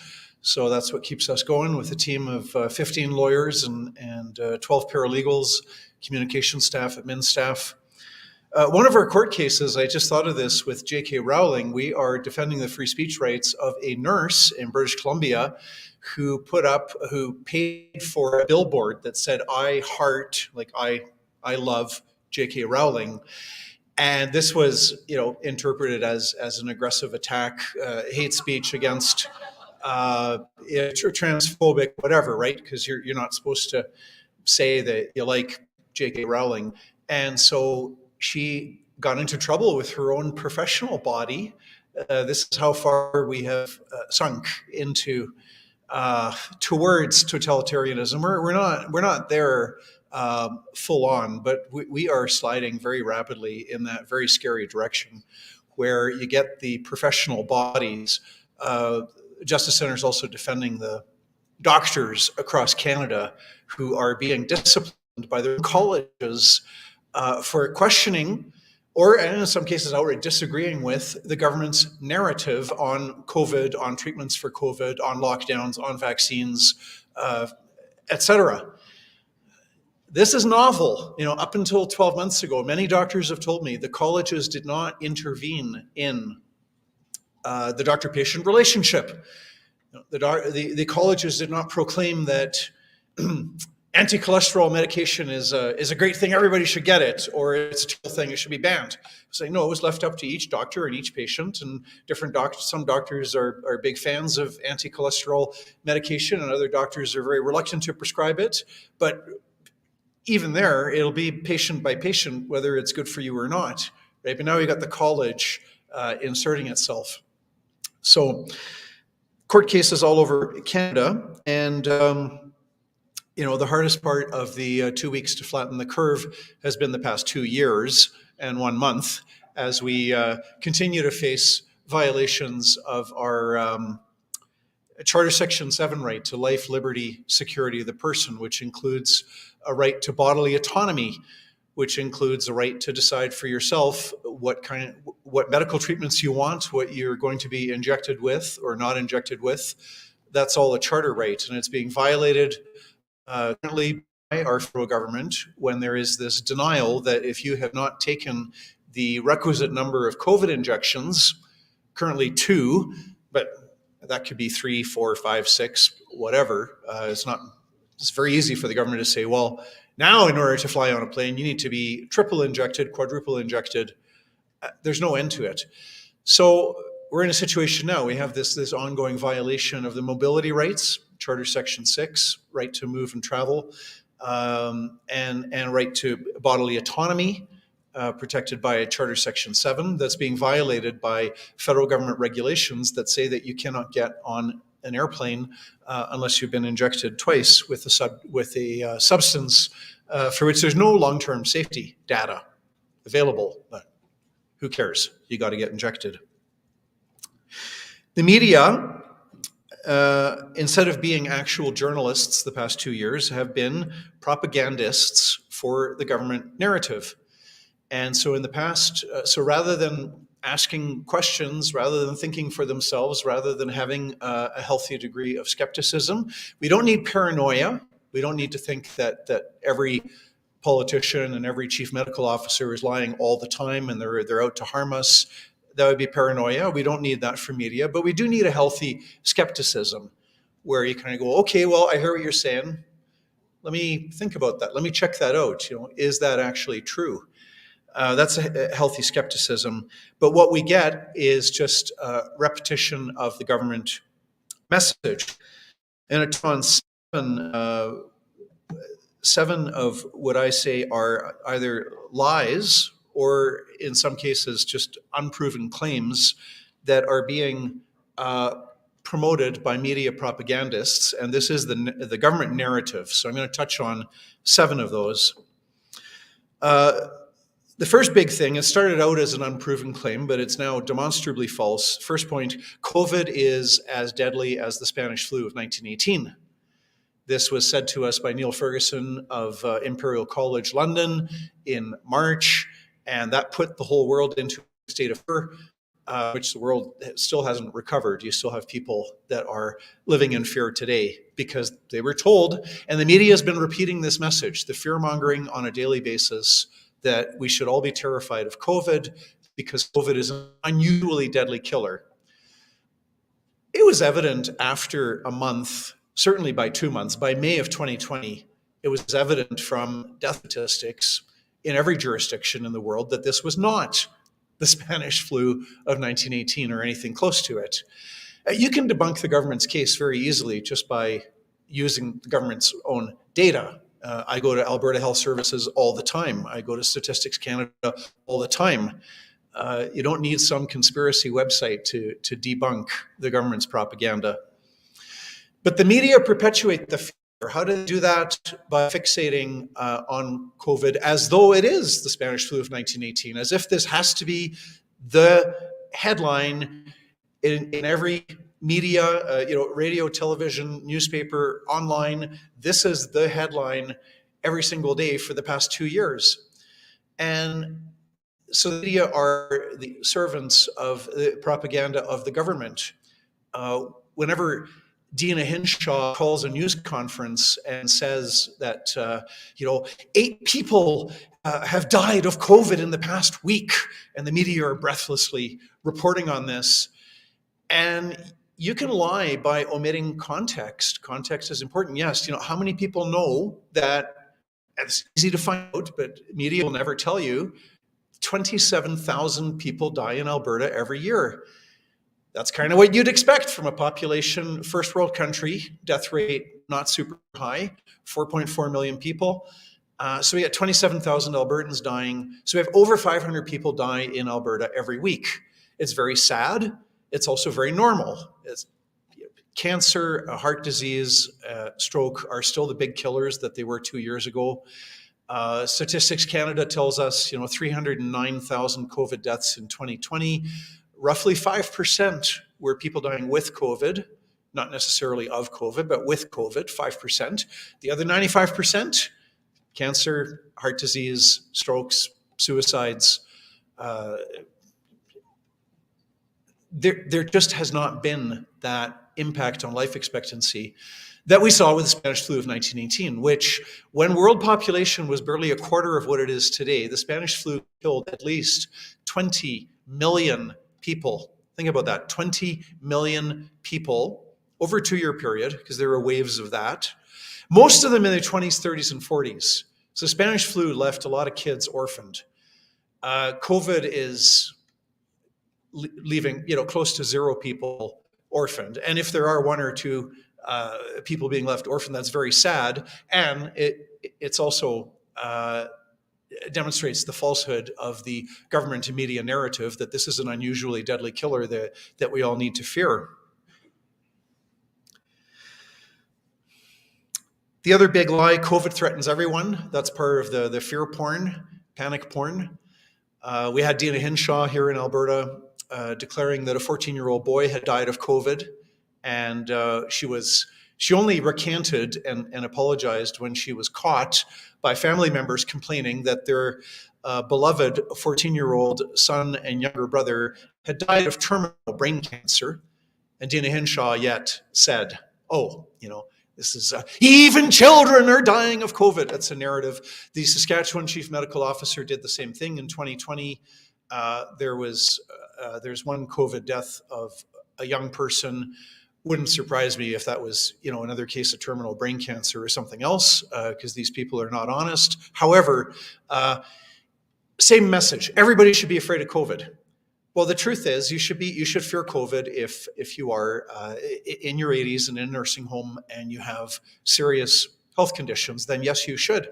But this whole big lie that everybody should be afraid of COVID and that COVID is an unusually deadly killer it's government propaganda. And the media have just mindlessly or perhaps deliberately just repeated that propaganda for the last 2 years. And it's a known fact that people, when they hear a message over and over again, they tend to assume that it's true. Now, that's not true 100% of the time. If you have a firm conviction about something and you've studied it and you know about it, you can hear a contrary message 1,000 times. You're not going to be influenced. But if it's something that you don't know that much about, and this is why advertisers spend billions of dollars, because it works. Because if you hear that a certain motorcycle is the best motorcycle, or a certain car has got the best safety features, or a certain soft drink is going to give you really attractive boyfriend or girlfriend and make you very happy, or whatever, right? It's that repetitious message. The third big lie, that there are no treatments to COVID whatsoever at all, period. There is nothing that can help us in any way. That's been promoted. The people that I know personally that had COVID, that took ivermectin, that got a lot better very quickly when they took it in conjunction with vitamins D and C and zinc, would disagree with that and say, well, now, somebody could say legitimately, but John, that's just anecdotal. That's not a double-blind scientific peer-reviewed study. And to which I say, well, where's the double-blind peer-reviewed study showing that lockdowns save lives? We've got... Sadly, some people don't understand the difference between propaganda and evidence. They think that because they've heard the likes of Dina Hinshaw and chief medical officers in other provinces and politicians engage in daily fear-mongering and daily declarations that these lockdowns are saving lives, and people confuse the repetition of that message dozens of times, hundreds of times, thousands of times. We're told lockdowns save lives, lockdowns save lives. And then you say, okay, where's the evidence? And people get upset. It's like, well, there's lots of evidence, don't you know that lockdowns save lives? Okay, but where's the evidence? We've got modeling, yes, we've got speculation. We don't have evidence. So on the treatments front as well, what should the media be doing? Well, take a skeptical approach, an unbiased approach, an inquisitive approach, a curious approach, and say, well, does ivermectin actually is it helpful to some people? Is it helpful to nobody? What are the studies? There are plenty of studies, right? Now, I would have more respect for the government's position if the government actually debunked all of these studies that show that ivermectin can be very helpful and can save lives. If the government said, here's why these studies are wrong, and actually engaged in the debate and debunked these studies and showed them to be false, I could have some respect for that. But no, we just get the blanket declaration that there is no research in existence about ivermectin helping with the treatment of COVID. And the media are parroting that message. And so it's always, mocking, oh, come on, you're not a horse. Why are you taking horse medicine? The media are not reporting on anything other than just the government's narrative that there are no COVID treatments. The other big, started out as an unproven claim, I think now is demonstrably false, that lockdowns stopped the spread. Well, no, they didn't. COVID got into the nursing homes. A lot of elderly people got COVID and they died of it or they died with it. It's hard to tell if somebody's got cancer and heart disease and emphysema and diabetes and dementia and, then they got COVID as well. And, of course, COVID is put down as a cause of death, but it's not that simple. The other thing that media are promoting, government lockdowns are doing more good than harm. That is kind of assumed in all of the media coverage.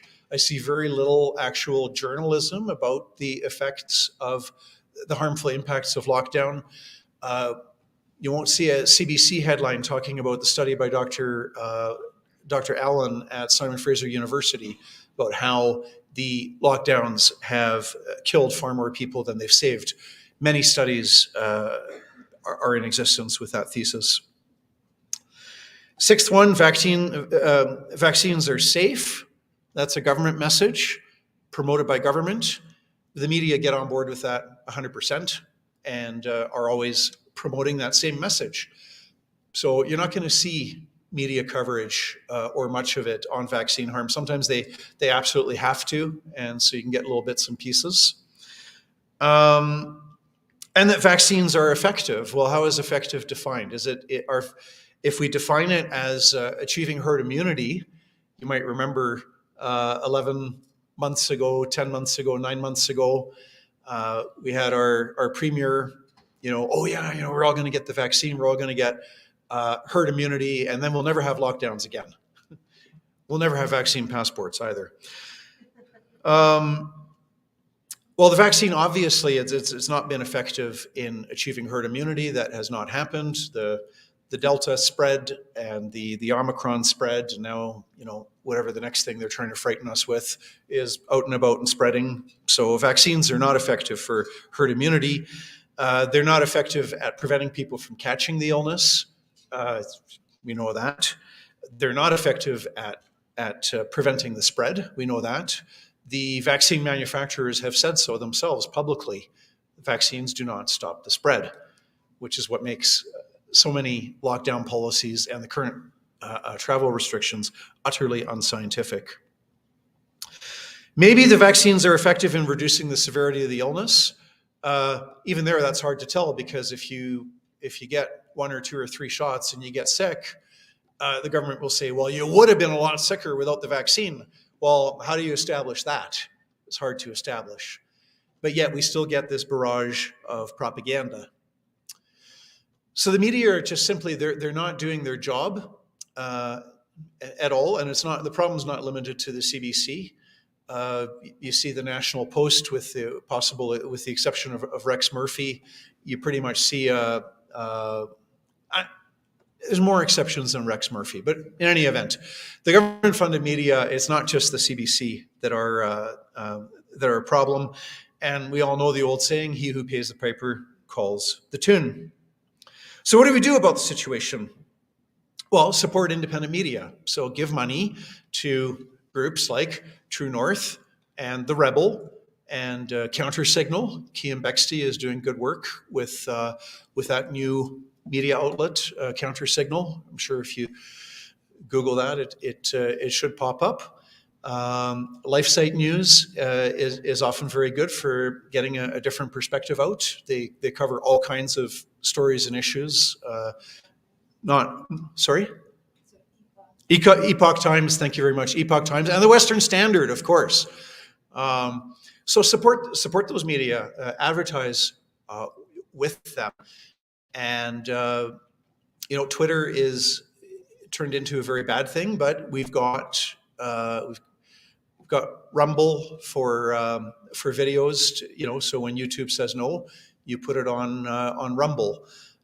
When Twitter says no, you turn to Gab and other alternative medias.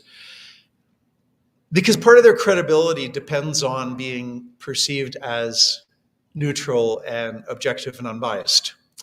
So what will happen is as more and more people move away from the YouTube and Facebook and Twitter and so on, it's going to become more and more apparent that they are not neutral, objective, unbiased platforms, that they are ideologically biased. And in the long run, that's going to hurt their credibility and their influence is going to diminish.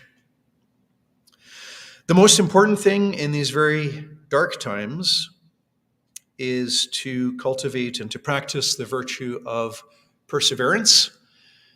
Because Andrew had mentioned, about trying to end on a positive note.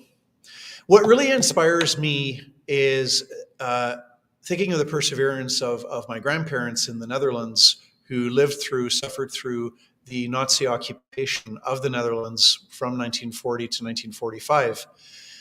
And I cannot imagine how hard it would have been in May of 1940.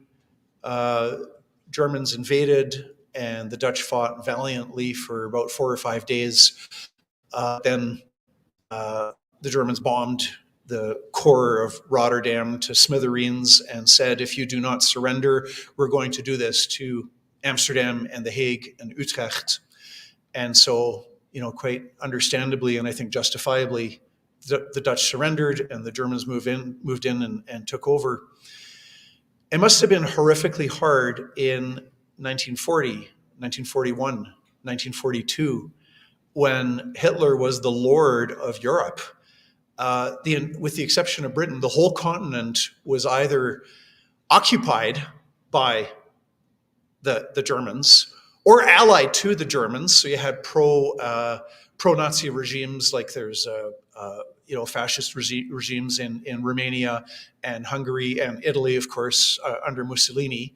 So all of Europe was either occupied by the Nazis or allied with the Nazis, or neutral, like Spain was, not occupied by, not really helping out, but not helping the Allies either.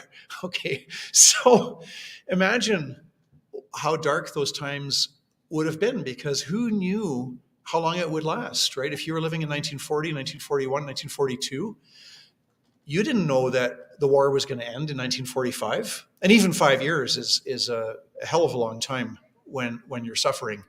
But, didn't know. Somehow people persevered. So we're in very dark times in Canada right now. I see the collapse of the independent media, aggressive assaults on free speech. We've got massive human rights violations of our charter freedoms, and citizens cheering them on. So many Canadians have applauded all of the injustice that's been perpetrated, all of the unscientific nonsense that has been imposed on us. Some Canadians have applauded it, and that's profoundly discouraging when your own countrymen are supporting the violation of rights and freedoms. That too is part of our reality. So the important thing is what keeps me going is the fact that my grandparents, kept their chin up, kept on going. And, that tyranny was defeated. The Nazi tyranny, along with the Allies, the Imperial Japan, Fascist Italy, that tyranny was defeated. And ultimately, truth will triumph over lies, and freedom will triumph over tyranny.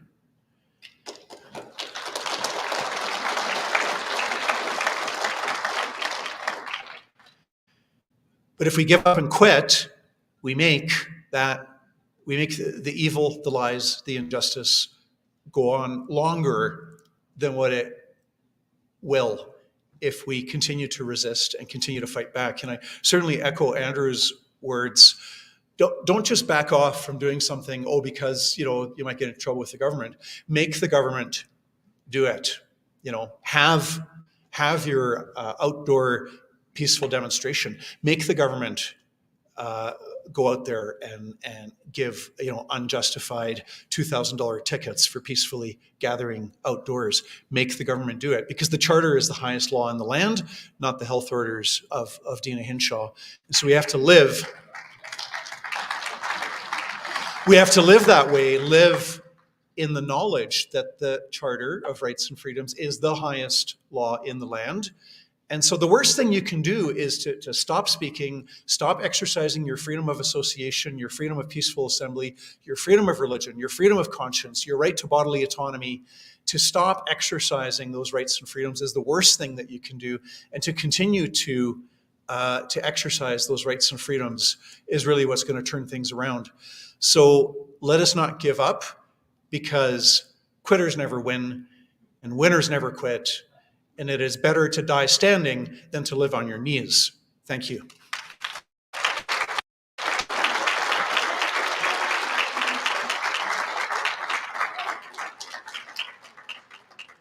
Thank you. We'll have a question and answer. Thank you very much. Just we'll take some questions, but I have a couple of questions that people have asked me, John, and one of them, one is to do with the border. Like Mark Morano is going to be presenting, if you look on the agenda, it said in person or in disguise. He said, I wouldn't mind sneaking across the border.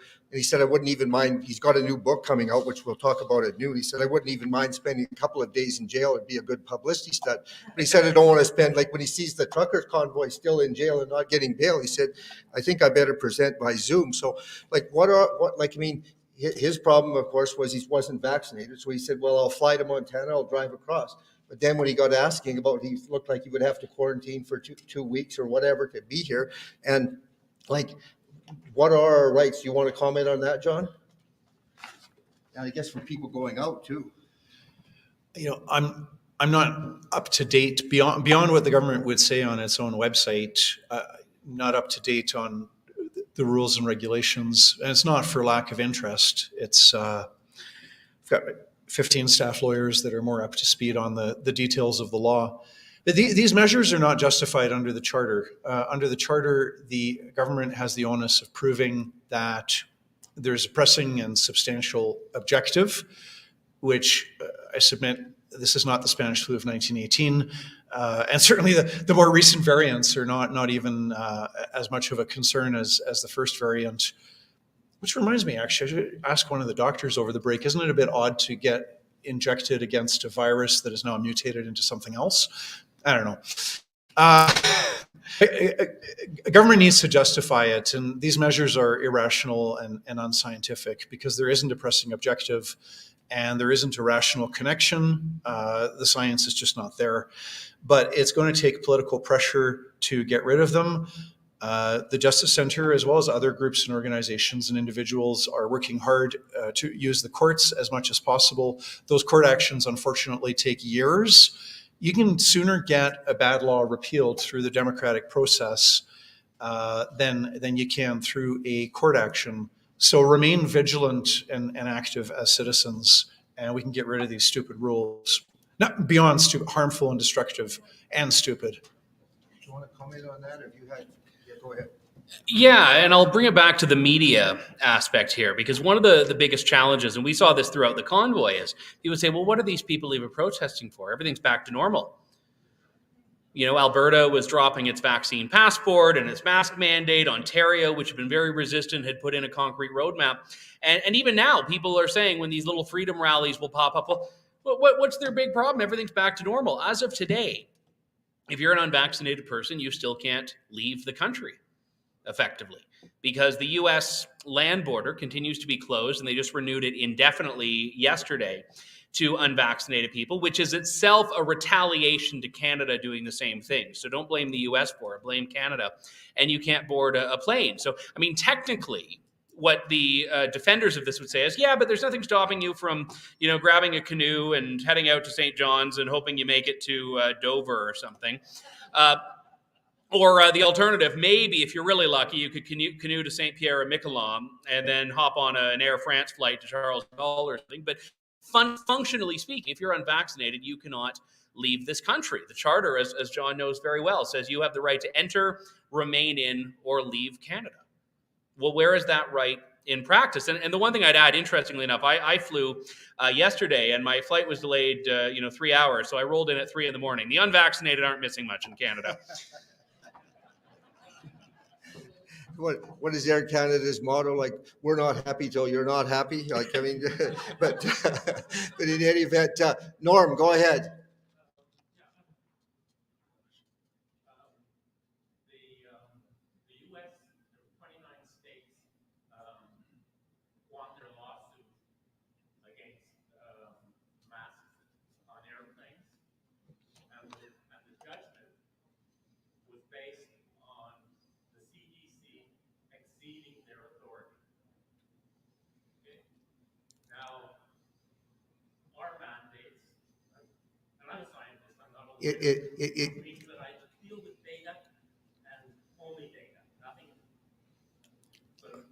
You have to ask the question. It has to be short enough that I can remember it and repeat it to the home audience. So you're getting past my attention span. Carry on. Yeah. Okay. No, I know, but okay.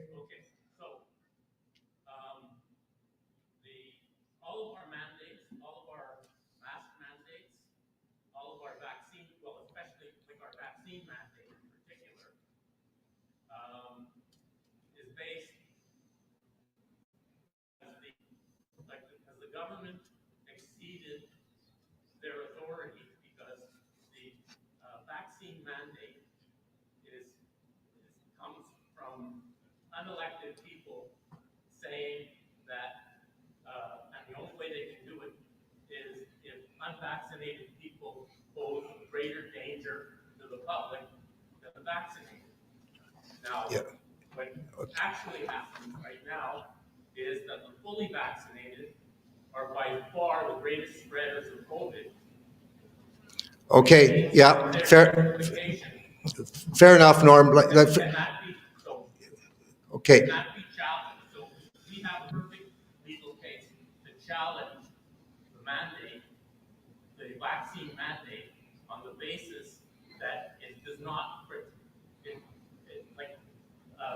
unvaccinated people do not pose a danger to the public that the vaccinated people don't. Yeah, I think.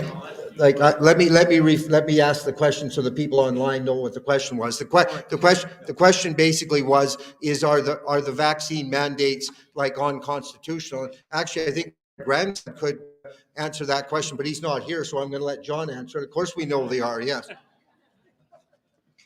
Well, that's exactly the type of argument that the Justice Centre puts forward in court cases. We get our medical doctors and scientists. We had Dr. Jay Bhattacharya from Stanford University, one of the co-authors of the Great Barrington Declaration. And so we have expert witnesses that talk about it. And so this gentleman, I'll just repeat, you can tell me if I'm getting it right. Your central point was that the vaccinated are probably or definitely worse spreaders of the COVID virus than the unvaccinated. So that's an example, right? So we would have, for example, medical doctors, other scientists that would put forward that evidence and put forward expert reports. I'm not saying necessarily that particular point that you raised, but that's the kind of thing that the government needs to justify the measures that it has, right? So part of the government's justification for the federal travel restrictions would be for the government to prove that the unvaccinated are worse spreaders of a very dangerous virus that's like the Spanish flu of 1918. That's the kind of thing that the government needs to prove in court. Yeah. Just let him finish. Okay. This is the data prove the case. Okay. Okay, So with yeah. Alberta Health Services.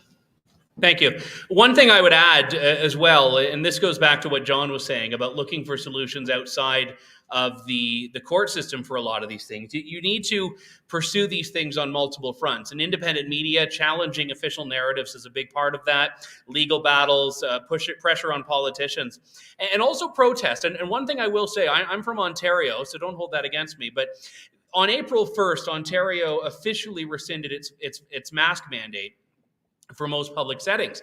I would say that the mask mandate in Ontario first died on January 28th when a bunch of people in Ottawa stopped wearing them. And when I showed up in Ottawa and I walked into the hotel I was staying at for the first weekend of the convoy, not a single person was wearing a mask in there. And there's a power in that as well. So authority always belongs to citizens first. And government's authority comes from the people. And I think just fundamentally, that's something that in Canada, Canadians need to understand better. And I think COVID has oftentimes strained that understanding, as John and the JCCF know all too well, where people look to the government to say, what are our rights? Instead of telling the government, these are our rights.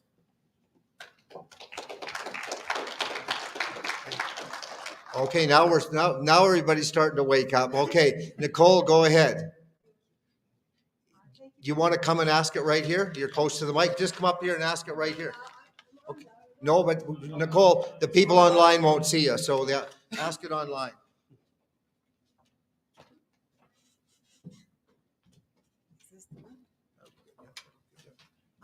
Thank you very much, John, and thank you, Andrew, for speaking, and thank you very much for organizing this conference. John, my question is to you, though. I understand, I was listening to a program with Gad Saad, and he was speaking to a journalist, former lawyer, a journalist in Montreal, who said that the biggest problem that he could see is that the interpretation of the charter was being is quite faulty, and I think it was the point one where all the other rules can be broken down if this is an emergency. Is that correct? Okay. Thank you. Yeah, the Section 1 of the Charter says, this Charter guarantees the rights and freedoms set out in it, subject only to such reasonable limits prescribed by law as can be demonstrably justified in a free and democratic society. So on the one hand, the Charter says you've got the freedoms of conscience and religion and expression and association and peaceful assembly and a right to bodily autonomy and mobility rights.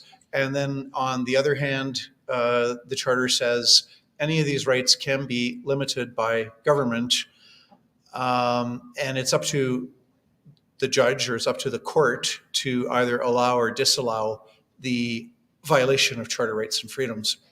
Most constitutional litigation in Canada, the government concedes, oh yes, this does violate free expression. Oh yes, this does violate religious freedom. But then the big battle is under Section 1. Now, so far in the past 2 years, got a big problem in Canada, I think, with too few courts and too few judges. In the US, you seem to be getting decisions within weeks or months. In Canada, it takes years. And that's a disgrace because justice delayed is justice denied.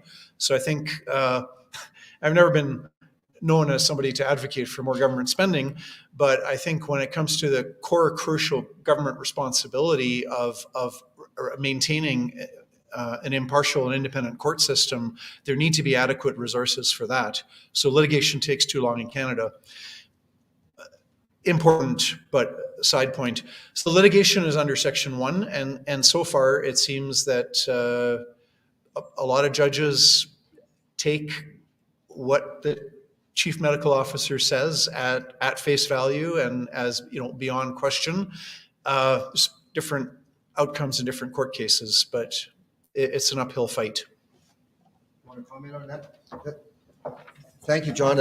I just wanted to comment. Actually, if you have a question, just come and line up here by phone. Actually, we've got phone and another lady, and I said, we'll let you ask your question to the mic and then we'll know. But when you mentioned, dealing with it in ways other than the courts, like in 1995, a lady ran into me on Highway 45. I was in a truck accident, and 7 years to the, pretty much 7 years to the week from the accident, we ended up settling in court. So anybody who says, oh, let's just go to court, I actually had more misery from going to court than I had from the accident. You know what I mean? But once you're into it, there's no easy way out of it. So like if we can figure out a way of getting there without going to court, it certainly, I think it's worth looking at. But just before I let Foon speak, one of the questions I want you can think about, we'll answer it if we have, we'll get to Foon in a minute, but you can probably remember the question.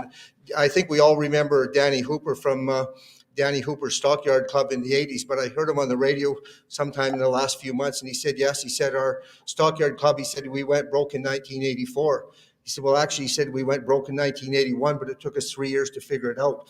And to me, I'm afraid that's what's happened to a lot of small businesses across the country, is they actually went broke last year, and now they're going to have 3 years of misery while they're figuring it out. And one of the questions that people have been asking me, John, is like, could we have a class action lawsuit by some of these small businesses that have been put out of business by and let's take the other question, but to me, we should have a class action lawsuit. I know the provincial government passed whatever bill was, said we're bringing, maybe we should get to this. They were bringing in the vaccines. They said, well, we don't really know if they're going to do any harm, but we don't want to be responsible for it, so we're going to pass a bill that we're limiting our liability. But my understanding with their limiting their liability is once they knew that it was wrong, well, then their liability is null and void. But anyway, I don't know if you want to comment on that. Sure. Before. Okay. So if by class action, I get asked often, what about a class action lawsuit? If that's a reference to having more people in a court case as plaintiffs or applicants, if you're asking the court to declare that a certain law or government policy or health order is an unjustified violation of a charter right or freedom, it doesn't matter whether you have one person or 5 people, or you could have a statement of claim with 300 people, and there'd be 3 or 4 pages just to have the style of cause listed. But if you're after a court declaration, it doesn't matter whether 1, 5, or 10 people, whatever. Now, if you're trying to sue the government for damages, we don't have the charter. Pierre Elliott Trudeau saw to it that the charter does not include private property rights or a right to claim for economic harm. So if you went to court and said, well, the government policy has really harmed me financially, even if you could prove that, court would say, okay, well, too bad. There's not a charter right to it. There are some minimal property rights. I'm not an expert on that subject, but there's some, presumptions in law, but it's not a fundamental charter right. And so you can sue the government for damages in certain selective cases. For example, people that were sterilized, because we had Alberta eugenics laws were in place until the early 1970s. So people that were sterilized, for example, have succeeded in getting damage awards from government. But if it's your business losing money because of lockdowns, I fear that, I hope I'm wrong, but I fear that has little chance of success in a Canadian court. Fair enough. Thank you. Foon, you're next.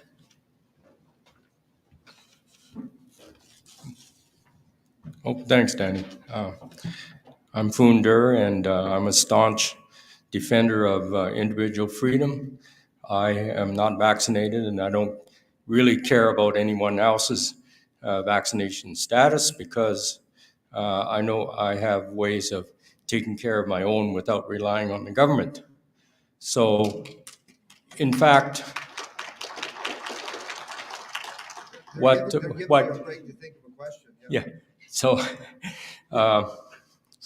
So I am one of these people that is a prisoner in my own country because I can't go anywhere. I can't step on a plane or a train or a bus.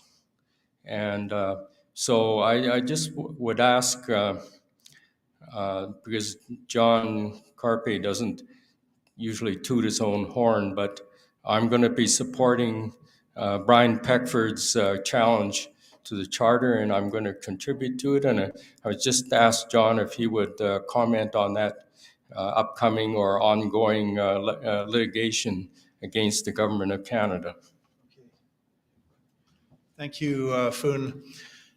So we filed the court action, I don't know how many weeks ago. We have another one also acting for Maxime Bernier, leader of the People's Party of Canada, who also, he can't do his job as a political party leader and travel around the country the way that he wants to.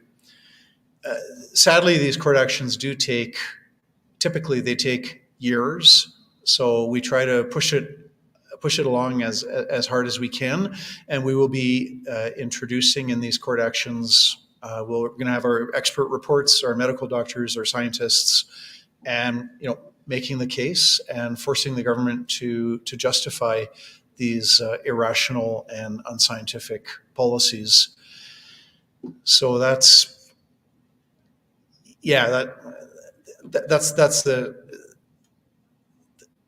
the state of it. That it does take typically takes years. You do the best you can to push along as quickly as possible, but then it still takes years. One thing I'll just add on that, not being a lawyer, which is probably very good for any prospective plaintiff, is that the government will oftentimes use the delay as an excuse to not be held account. And one example of this, I mentioned in my remarks earlier, my lawsuit against the Leaders Debates Commission with True North. And what happened there, we won an injunction, we were authorized to cover the debate. And afterwards, the government tried to say, well, the debate's over, we don't need to hear this case anymore.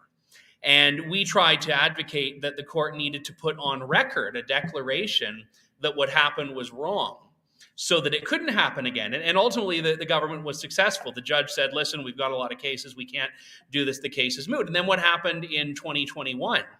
The Leaders Debates Commission bans Rebel. Now, Rebel has sued and, again, was successful in getting its team accredited, and they're continuing along with that case. But that just goes to show you the importance of even years after something is relevant. Because, again, the air travel vaccine mandate could be gone by the time that the case John mentioned is heard. You need to do it so that the government can never do that again, and they can't allow just the passage of time to be a defense.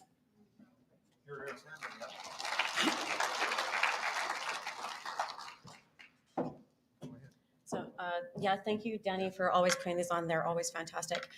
So dystopian novels are great to read. They're not so great to live, which is what we're in right now. And the common theme that both Andrew and John and the great George Orwell have all running through them is the thread of government. And this is in regards to the censorship that you've been talking about.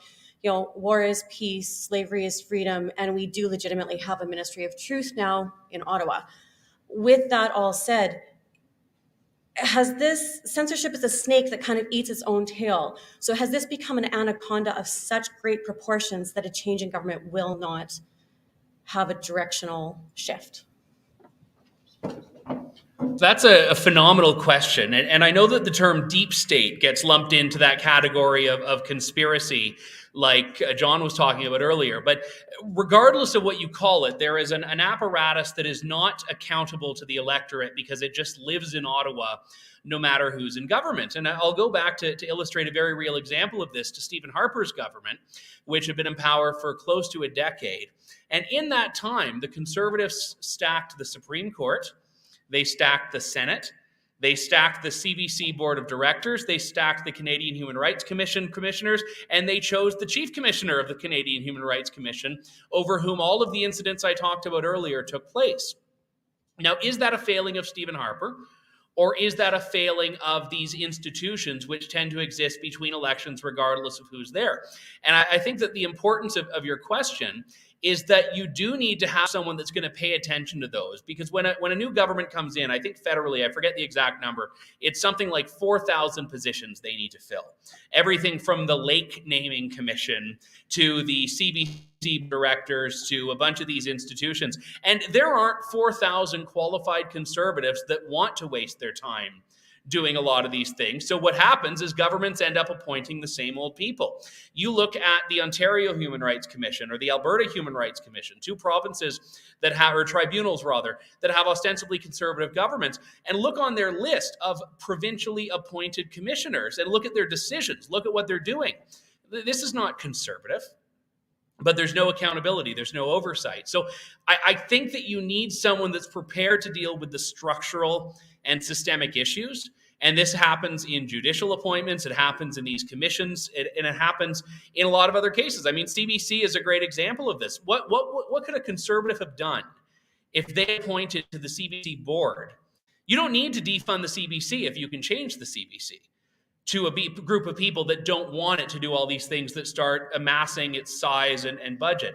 And I think that's key, is that you, ultimately speaking, are only going to be in power, your party. If there's a party that you like that is going to win, they're only going to be there for a certain amount of time, no matter what, whether it's 4, 6, 8, even 10, 12 years. And then the other party's going to come in and undo it. But the left wins because it doesn't matter if they're in power or not. Their agenda is getting enacted on a daily basis through all of these institutions. And I'll leave you with John O'Sullivan's words, who's a tremendous writer, former advisor to Margaret Thatcher. And he coined the term O'Sullivan's first law, which he told me was actually his only law, but the name stuck. Any institution that is not explicitly right-wing will over time become left-wing. And there's a lot of truth to that, is that the natural current of bureaucracy is to the left. Go ahead, Colonel. Hi, folks. Dave Redmond. I would ask, my question is very specific to the topic of media.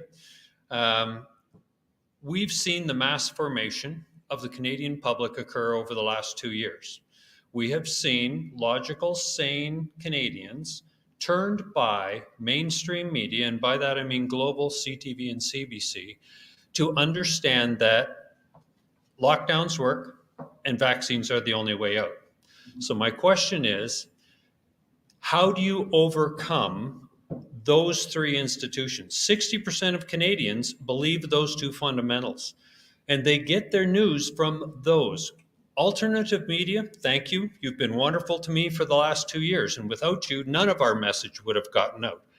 But you're not getting to that 60%. So how do we change those iconic institutions in our country and get them to actually go back to journalism?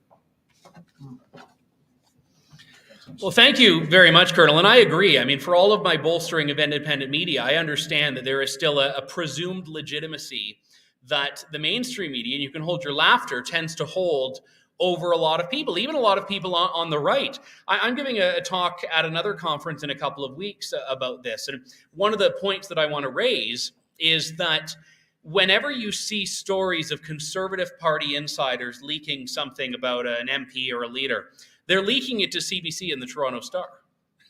That's the first call. Now, part of it is because if it's a story that's going to reflect poorly on the party, those are the best outlets to give it. But Conservatives even are doing a tremendous disservice by feeding these machines which only work against the right, which only work more broadly outside of just political parties against liberty. So I think supporting independent media is first and foremost important because it will take time. I think the convoy was a hugely pivotal moment for independent media when anyone who had eyes could see how vastly different the mainstream media narrative of the convoy, which, by the way, was often reported from CBC reporters in their Spark Street office looking out the window saying, oh, yeah, I think that's what's happening down there. Okay, let's write a story on that. That flag looks red. Must be a swastika. Okay. Or one MP, Michael Cooper, from just a couple hours from here, Edmonton, St. Albert, who was doing an interview. A guy walked behind him who had a swastika drawn on a Canadian flag. And what I presume, I don't know, is that he was making the point that Canada is like the Nazis. Not a point I support, but that's very different than someone who is a Nazi waving a flag. And then what's the screenshot that circulates? Michael Cooper with behind him a swastika. And I only learned about this because about an hour later, I interviewed Michael Cooper, and he kept looking behind him during the interview. I'm like, what on earth are you doing? And he's like, you'll know when you get to Twitter. And I did. And I think independent media is important. And some of the most significant reporting that I did was the laziest reporting I did, which was just filming and showing people what was there, because that was so difficult to get. Now, in order for that to work, someone has to look at the CBC coverage and look at your coverage and see that they don't match. And to, I think, Colonel Redmond's point, there's a huge portion of Canadians who are not doing that. So I think that tangibly, a lot of people, and perhaps not people in this room, but maybe, who say, well, I don't want to share that rebel story because I don't want, my friends who might not like rebel to look down on me, or I don't want to share that True North story. There is a lot of that.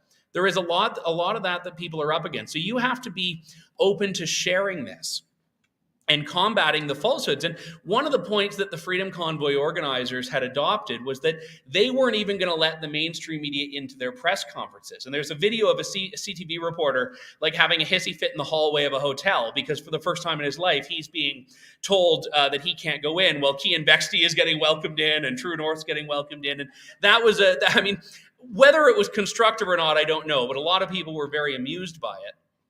But I think that's so key here, is that you need time and you need to support it so that people know that there is an alternative narrative, because the only thing worse than people not seeing it is it not being there for people to see. So that is so tremendously important here. And the other thing I would add is that the media needs to start being put on defense by politicians who are strung up by the media. And Ron DeSantis could deliver a masterclass in this, because he will actually challenge the premises questions rather than going to the immediate default of apologizing, even if you don't know what you're apologizing for. It's like the lesson that I got from someone when I first got married. It doesn't matter what you did, just say sorry. That's basically the communication strategy for conservative politicians.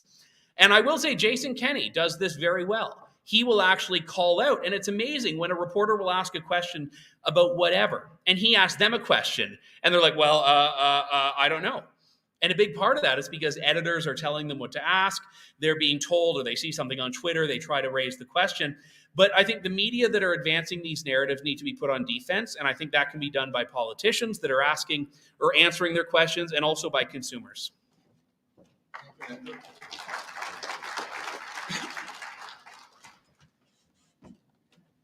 Hey, hello, everyone.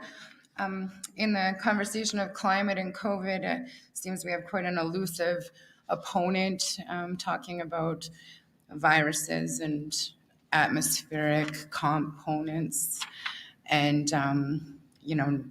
nanotech and things like that. So, John was telling us that they're publicly telling us what they're doing. We don't have a need to be paranoid or afraid. I get nervous public speaking them.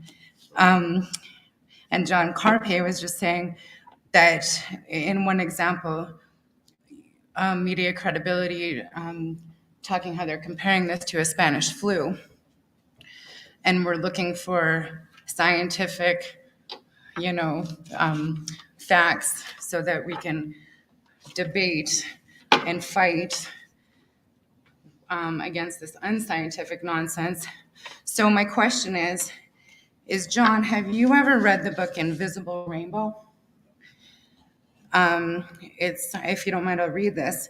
It makes the case that there is a strong connection between electricity and the health, and that we first began to experience the negative health impact of electricity shortly after the world began to embrace the electric light. And the Spanish flu is actually noted in this book, where there is a correlation of the upgrade in the grid to symptoms in the human body. When we're talking about Delta variants and Omni variants, I think of frequency, right? Delta frequencies can be very healing. Omni frequencies, or some frequencies, can be very damaging to a cell. So yes, my question is I'm hoping that we can help with good ideas to fight this properly. But have you ever read the book Invisible Rainbow and understand what I'm saying? Okay.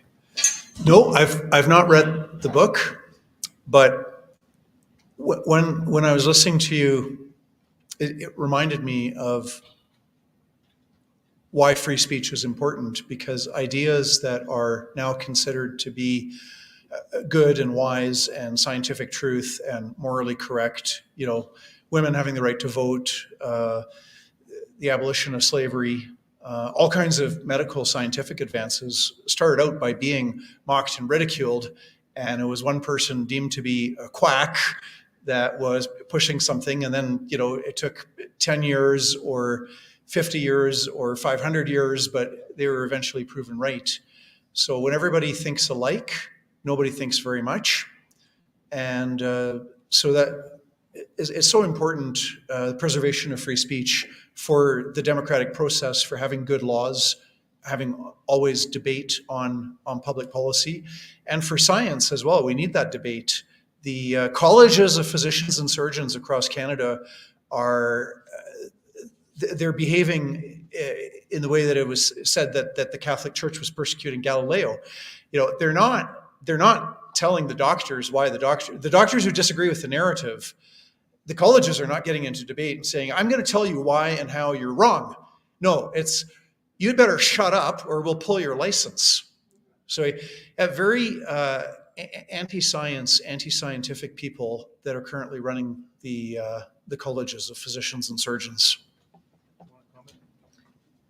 I think that's a really good point, and thanks for asking that question, John, because I want to comment on that, because I phoned our MLA and I said, I just can't believe that, like, over the whole course of this thing, you haven't done some studies on, hydroxychloroquine, ivermectin, vitamin D, all this other stuff. Like why Dina Henshaw wasn't every day saying, well, whatever you do, remember to take your vitamin D. And he said to me, well, that's the College of Physicians and Surgeons. He said, you wouldn't want the government telling the College of Physicians and Surgeons what to do, would you? I said, well, probably not. But I said, if I were the government, I would call the College of Physicians and Surgeons and tell them what I was going to do. And I would tell them that we wanted to have a meeting with them on Monday, and we wanted them to bring their best doctor and their best lawyer. But I said, but first we wanted the doctor to speak, and at the end of his speaking, if he hadn't convinced us that they had absolutely ironclad, irrefutable evidence that hydroxychloroquine and ivermectin and vitamin D were actually a hazard that was killing people, well, then we were going to charge them with criminal negligence causing death, and some of them were going to spend the rest of their life in jail. He said, well, do you really think we could do that? And I said, well, I don't know. But I mean, you're in more of a position to try than I am. It reminds me of I think we've got a few minutes and I'll get to Michelle's thing, but I just want to tell a story about we're talking about, you were talking about the deep state and like, how do you get the deep state to pay attention? It reminded me of this fellow who was in a saloon in the Old West, and he was having a few drinks, and he went outside and his horse was gone. So he went back in, he shot a couple of shots through the roof and said, listen up, everybody. He said, my horse is gone. He said, I'm going to sit down here and I'm going to have one more drink. But when I'm done my beer, if my horse isn't back, I'm going to do what I done down in Texas when this happened. So everybody was on edge, and he was sitting there twirling his revolver, drinking his beer. And, finally he was done his beer and he went out. Unfortunately, his horse was there. So he mounted up and he was riding away, and the bartender came out and he said, hey, mister, he said, I just got to know. He said, like, what did you do down in Texas when that happened? He said, I walked home. Sometimes you don't have to be too tough, but you always have to talk tough. So anyway, speaking of tough talkers, here's our friend from the Friend of Science.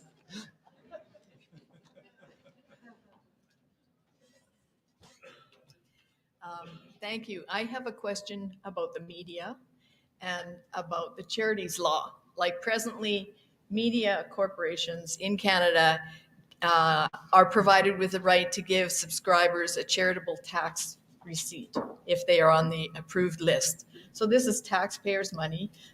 And the charitable tax policies and guidelines, as I understand them, require that you must not present a partisan position.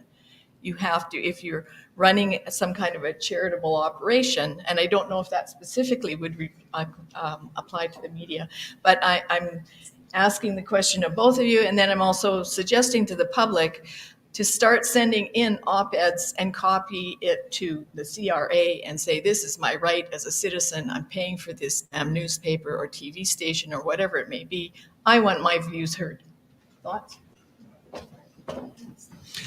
Thank you. So I'm not an expert in this, but there are two things that I think were bundled into one there. There's a charitable model that some media outlets have, and True North, where I do my show and journalism, is one of those. We're a registered charity. We get donations and give charitable tax receipts. And there are very strict guidelines on anything that is perceived as partisan. So we can cover partisan things, but we can't promote any specific candidate or oppose specifically a candidate. So we focus on policy. There's another program which is becoming a lot more common, which is called a Qualified Canadian Journalism Organization. And this one was in the news just a week and a half ago when Rebel was denied membership as a qualified journalism, whatever it is. And the reason for that was that this little panel that meets behind closed doors with no public records decided that less than 1% of what they do is journalism. But they didn't say what that means. They didn't say why it's not. And again, interestingly enough, they didn't even say we don't like your output, we don't like your bent. They just said it's not real journalism. So the language they use, the definitions, it's the same as defining hate. These definitions are very significant. Now, my view on this is that press freedom is for absolutely anyone. So when I was demanding through court the right to cover the debate, and someone said, well, how would you feel if Press Progress demanded? I'd say, bring it on. The more the merrier. Because I'm confident that my work stands up, and I'm confident that the audience will reward good content and reject bad content. Now, again, the fact that Little Mosque on the Prairie existed for so long doesn't mean they always reject bad content right away, but eventually you have to hope that truth will vanquish the lies and good content will vanquish the bad content. But all of this, and I think this is where the importance of Michelle's question comes from, all of this is inevitable when government starts deciding what a journalist is and what a journalist isn't, what a qualified journalism outlet is and what an unqualified journalism outlet, which actually seems like a great endorsement, come to think of it, is. And the response that I would give to this is whatever happened to just letting the audience decide. It used to be if you wanted a Globe and Mail subscription, you'd give the Globe and Mail your $10 a month. If you wanted a National Post subscription, you'd give them your $10 a month. And if you didn't like it, you canceled.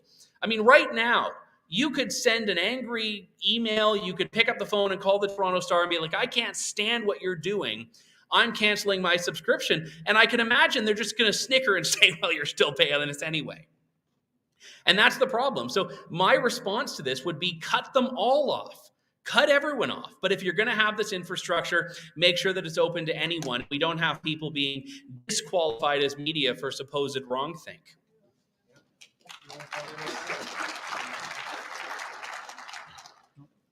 I agree. The silver lining on the cloud of the government funding of media is that we can now say legitimately, we can say government should not fund any media, cut off all government funding for all media. It sounds like a more reasonable position, like you're not just picking on the CBC. So that's a silver lining on the cloud, is that extending the government funding for beyond the CBC to others, you now take a broader based position against it. Yeah. Thank you. Nadine, you're next. Welcome. How are you today?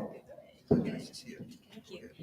Nadine Woolwood, and my question is, we've heard about unelected bureaucrats and appointments, but licensing and registration, I think, is how realistically we've truly gotten into this mess. And businesses, whether you're a daycare home provider, or you're opening up a little restaurant, or whether you're a financial advisor or a doctor, the government has gotten entrenched in everything. And I think I'm looking for solutions. So we can talk about the media, but let's talk about what are some of the solutions that we could do. And just hearing from a legal standpoint, media perspective, what can we do to tackle the licensing and registration? I think one of the interesting things I saw most recently was Jeremy's Razors.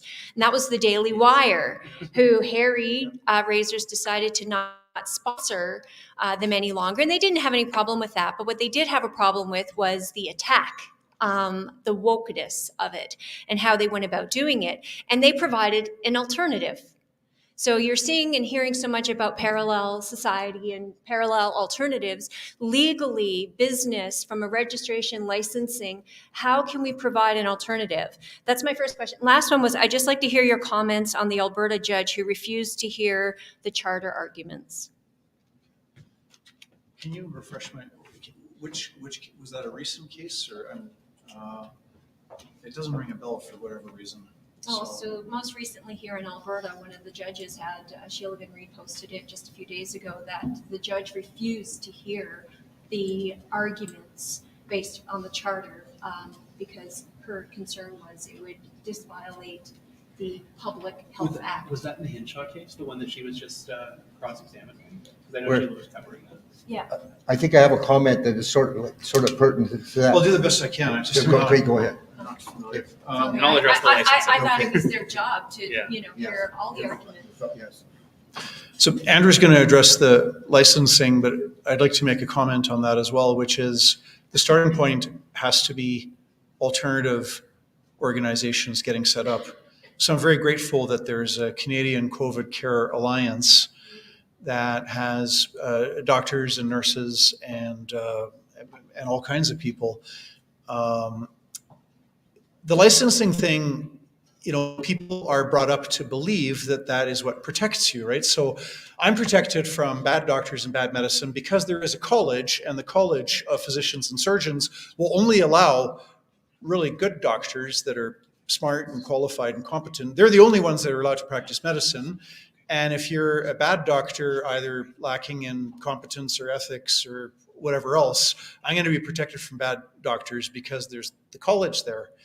And it's the same thing with all these different licensing bodies. And I think it would be a tough sell, considering how convinced people like to feel protected, even when they're not. I'm not really convinced the College of Physicians and Surgeons is doing much to protect anybody. But, people are convinced, and then it makes them feel safe. And then you're arguing against an emotion of feeling safe, and you can't win the argument. But what can happen as a first step is that you have doctors who, called Canadian Doctors for Sensible Medicine, or whatever. You get a doctors group that has a website and it publishes papers and puts out its own views and opinions. You can have psychologists and psychiatrists that take exception to this current push for the transgender ideology and harming our children by insisting that the only legal treatment should be for kids to transition to the opposite gender. So you can have an association of psychiatrists and psychologists speaks up for sexual sanity or for scientific sexuality, however they want to phrase it. That's a good starting point, and it's very important. Thank you, Nadine, I don't know where you went, but for that question, because I'd actually like to think about that more comprehensively, because I can tell you what isn't working and what government often leans on as being a solution, which is self-regulation. And they use this as a basis to say, we're going to let lawyers regulate lawyers and doctors regulate lawyers and journalists regulate journalists. And the problem is you create these mini oligarchies and these little cliques that are more concerned with preventing access to outsiders who aren't in the chosen group. I mean, licensing in general tends to get a little bit out of the realm of reality. In Ontario, you need to get a government permit if you want to cut hair, which in most cases just does not seem like something that needs a government permit. So I think government bureaucracy is there.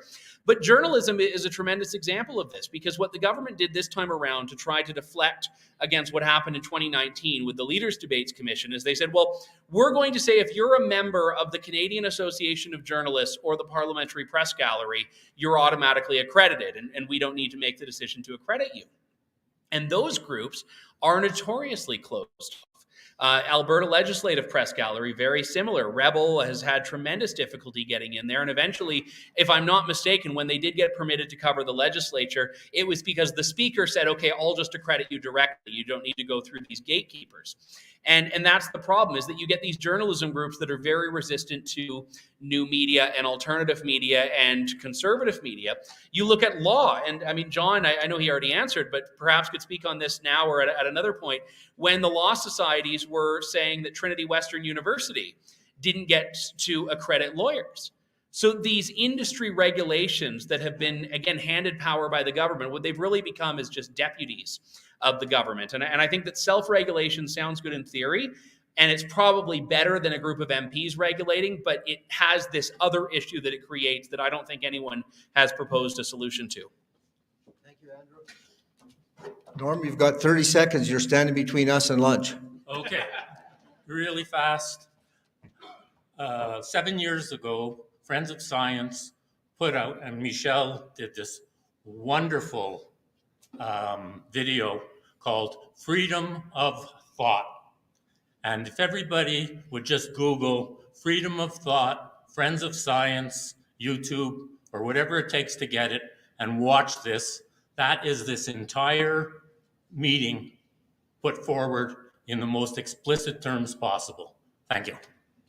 Thank you, Norm. And Norma, if we have a few minutes at the end of the day tomorrow, I'll give you a chance to come to the mic and show us your stats, because I wasn't quite fair to you. I cut you off because you were at the back, and then I let everybody else come to the mic. So if we have time tomorrow afternoon, we'll let Norma's got a fascinating amount of stats there, which boggles our minds, I'm sure. But in any event, lunch is ready. We're on a fairly tight schedule. We'll pick up our lunch, and we have Mark Morano presenting from Washington, of course. That's at 12:30. So let's go and get our lunch, and then everybody can eat their lunch right at 12:30. We'll sign in Mark and we'll listen to him. So thank you very much. Let's eat.